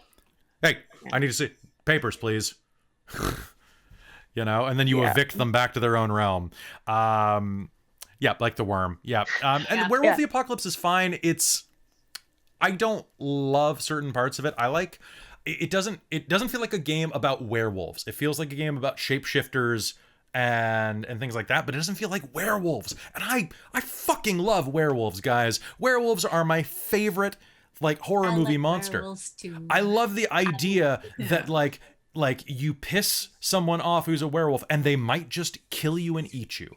Or maybe like it's the Incredible Hulk thing, right? Because the Incredible Hulk is a werewolf story, right? It's that whole like, I can't control myself and the full moon is coming. You better chain me up. Yeah. I love And also that. Vancouver by Night, there's no nice people as player characters in World of Darkness games. Kind of. They could be nice people, but circumstance gives them impossible choices. Yeah. So that's the whole point, is to ruin them. Yeah. You make them not nice. Yeah. They start nice, and then through a series of impossible choices, their morals kind of do a... I think there was a Batman quote about that, but Yeah. For Apocalypse, I can only imagine Werewolf the Apocalypse is like the Captain Planet fan-made video where they take out heart and add more fire. yes. Or just more claws. Yeah, but like that idea, you know, more fire. It's true. I think that if you really look at the old World of Darkness, so like World of Darkness versus Chronicles of Darkness, like the standout games are Mage the Ascension up here. Yeah. And then like Vampire is like the solid like meat and potatoes of that, right? Like Vampire is like you're basically gonna get what you want. It's Vampire is like the McDonald's of that. It really feels like you like it's comfort food. It's good. It's even when it's ran bad, unless it's a LARP. If a bad vampire LARP is the worst thing in the world, but like a bad tabletop vampire game is still all right, right? Yeah. A great one is really good. Mage the Ascension is like Gordon Ramsay cooking, where it either like it's either like flawless, perfect, or it's like the water is burned, right? Like there's two different versions. Like it's immaculate or it's shit. Demon the Fallen is amazing, and I don't think anyone's ever ran the game. I've still never played it. I've made characters for it. Yes, for I know. You. Never it was did. great. But its lore is. I've played it like 3 or 4 times now. You play Demon the Descent. Demon the Fallen is where you're actually fallen angels. So good. Werewolf the Apocalypse is kind of iffy. Changeling the Dreaming is weird because it's a game about LARPing. Yeah. That's literally what it is. What else do they have? Hunter the Vigil is weird. Or pardon me, Hunter the Reckoning is weird because you're a holy hand grenade with the pin pulled. It's fine. It's so good. Wraith, More Vigil. I've never ran Wraith. I've read it and thought about running it a bunch of times. Seems like it would be great if you could handle the systems being a little bit convoluted. And the shadow mechanic is great, where you have like another player running your dark side, trying to convince you to do bad things, and making Faustian pacts with you. Like, Amy. Yeah. If you give me a point of angst and basically a point of superpower for your evil side, I'll give you 3 dice on this roll. Oh damn! Let's do it. Right? See, I love that mechanic. Let's go. Let's go. And then in Chronicles of Darkness, Vampire the Requiem, I'm going to speak in second edition terms because, and Mummy sucks in both editions, but it's better in Chronicles. Because at least they have that cool mechanic where you come back as a super powered thing and slowly get sleepier, which I think is so good. Vampire the Requiem is pretty good. Second edition is quite good, but it's second edition. You have to get Vampire in both is kind of your meat and potatoes, right? Really is. They stayed kind of middle of the road for both of them, which is nice. Mage the Awakening is really bad in first edition, and in second edition, it's Magic Indiana Jones, which is what they did in second edition was really great. Werewolf is phenomenal. It's a great game. Werewolf's and great. It's scary. Demon the Descent is the weirdest thing they've ever created, and it's great because it's like, you're a demon, but actually you're a runaway AI from a god machine that's posing as a human, and you trade lives like an espionage thing, and it's actually a Cold War thriller. And you're like, what the fuck? That one shot we played was amazing. Oh god, that was great. That's what the game is. It is ridiculous. Yeah. And guys, lay off meat and potatoes. I'm from the Midwest. It's the best thing ever. It's your standard, right? Changeling the Lost is I'm weird there. I actually don't like that. You don't like meat and potatoes? Well, I don't like what we're referring to as meat and potatoes. Oh, yeah. I'm it's just not into it. I don't thing. like the intrigue or the political side of it. That's fair. You might not. I'm more talking about like the solidity of the system, because you've got like it's the baseline. Yeah, it's the baseline. That's all. Just in terms of mechanics, plot, meta plot, character creation, like all of that stuff. The actual game might be not everybody's cup of tea, but So Changeling the Lost is like the real breakout from Chronicles of Darkness. They basically took like the fairies stole you concept and just made it great. I loved it. It was awesome. I don't so enjoy good. running it personally, so you probably won't really see that much on this channel. I find out of all of the storytelling I do and all of the writing I do, fairy tales are the hardest for me for some reason. I don't know why. They just are, and I always feel like I'm not hitting them right. I think the LARP I ran was pretty good, but I was It was like, pretty solid. I also played a weird character. Fairy tales are really, they're very formulaic. yes. Which you don't necessarily do well. I do a lot of inverted formulas Because they're very formulaic and deconstructed very sushi. moral in a lot of ways. Yeah. They're either, the main character either has something absolutely horrible happen to them in the end to teach you, don't do that, or the bad people get their comeuppance sort of thing, right? It's kind of those two versions of either, well, you done fucked up, so we're gonna destroy you in the horriblest manner possible so that everybody else recognizes that's the stupid thing to do. Yeah. Don't do it. like or- Aesop stuff. Yeah. Or the awful people get their comeuppance and the person who did the right thing gets rewarded. Right? Like, And then, oh, that's right. I forgot that we're actually slated. Shit, I forgot I'm actually slated to run something after Aberrant for Onyx Path. Oops. I have another game that I'm supposed to run that is Beast. So fun story about Beast. Beast is a much different game. So I'm in the credits of the Beast book as a playtester. And I killed the writer who wrote for Beast in that playtest. That's kind of hilarious. Oh, it was because you know that I don't like to kill players. I TPK'd them. Oh shit. It was great. Like, they weren't expecting it, and then I just like, oh god. Beast is a really weird game, but it's way different than because they lost their creative director because of some stuff. You can Google it. Some drama. But the game it was basically Sociopath, the icky, the squickening. And then they changed it into a game that was kind of like, I don't know, Diet Sociopath, the Dextering. And it was like, it was much better thematically in many ways, but it didn't have the same visceral quality. But that's probably for the best, because it was literally about being a sociopath. And not in a fun way, more in a really icky way. The original concept was. Go look it up. You can probably still find PDFs of it. And then the other game that they just put out recently from Onyx Path is Deviant the Renegades. And I really am looking forward to running that someday, because the entire thing is that you are a science project. like something turned you into a monster, like the Incredible Hulk. And it's at the beginning of game, you and the players decide basically how long the campaign's going to be, or how long the Chronicles going to be, and then you decide what level of superpowers do you want. Level 1, level 2, or level 3. Because the company that's chasing you is going to be tied to that at level 1, level 2, level 3. Do you want to be like super powered and have the entire world at you, or do you want to just have a couple of tweaks and have like the local PD looking for you? And I get all I think sorts. that's the one I was interested in playing. Yeah, I can't talk about that yet, but it's gonna be fun. Anyway, so folks, that's gonna be it for us tonight, I think, because I'm getting sleepy and I need to eat my dinner. Yeah, and we still need to talk, so. And we still need to talk. We need to have our little post impression. Now I want to remove makeup. You have to wonder. I need to remove my makeup too. So if you like what we do here, we do a lot of different things on this channel. Give us a follow, give us a sub if you have the cash.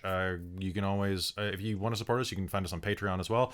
Give us a sub on our YouTube too. I'd love to see those numbers grow up, and I'm looking forward to seeing them hit very high numbers. We are this week, if you want to come and tune in, on Monday night we are running our very, very popular Rime of the Frostmaiden stream, which is a Dungeons and Dragons game using their Wizards of the Coast module, and it's going really, really well. They're finally starting to go and maybe fight a goddess next episode, or work on it. I hope you all enjoyed game tonight, and on Tuesday night we're doing Candlekeep Mysteries, another D&D product, where you actually get to see me as a player, and I'm playing Shaggy, and he's just hit level 4, which means that you want to... I did the thing I did in Fandelia, guys. Those of you who, if you know, you know. Wednesday is another D&D. I run a lot of D&D right now. Like I said during the break, it was much better for dealing with COVID than some World of Darkness stuff. And then next weekend, you can watch Cyberpunk 2076, where we have special guest star Jen. And her character is great. And everyone's going to hate her. Which is great. Nice. It's so good. It's so good. So with that, I just want to say real quick, thank you for being here with me on this season. I love you all. You are a wonderful pack, and I look forward to destroying you in the future. Thank you for running. Thank you. Yeah. Thank you. And love you too. Pack, one last awoo for the season. One thing I want to do real quick before the awoo, I also wanted to thank Michael Eilot for doing all of our frame and overlay design, and for making the stream look as good as it did when we had to quickly switch to distance play because of COVID. Mike, I know we're still using our first generation or generation 1.5 frames for this. Thank you so much. I know that you've been dying to redesign this, but thank you for all your hard work, man. You are what makes us look good. You are our Sephora. Sephora. Anyway. And okay, I think it's a woo time. It's a woo time. Let's go. All right, here we go. 3, 2, 1. The compressor got us on that one. Blow out all the mics. Just blow out all the mics. All right, so that's going to be it for us tonight. We'll see you next time. Goodbye, everybody.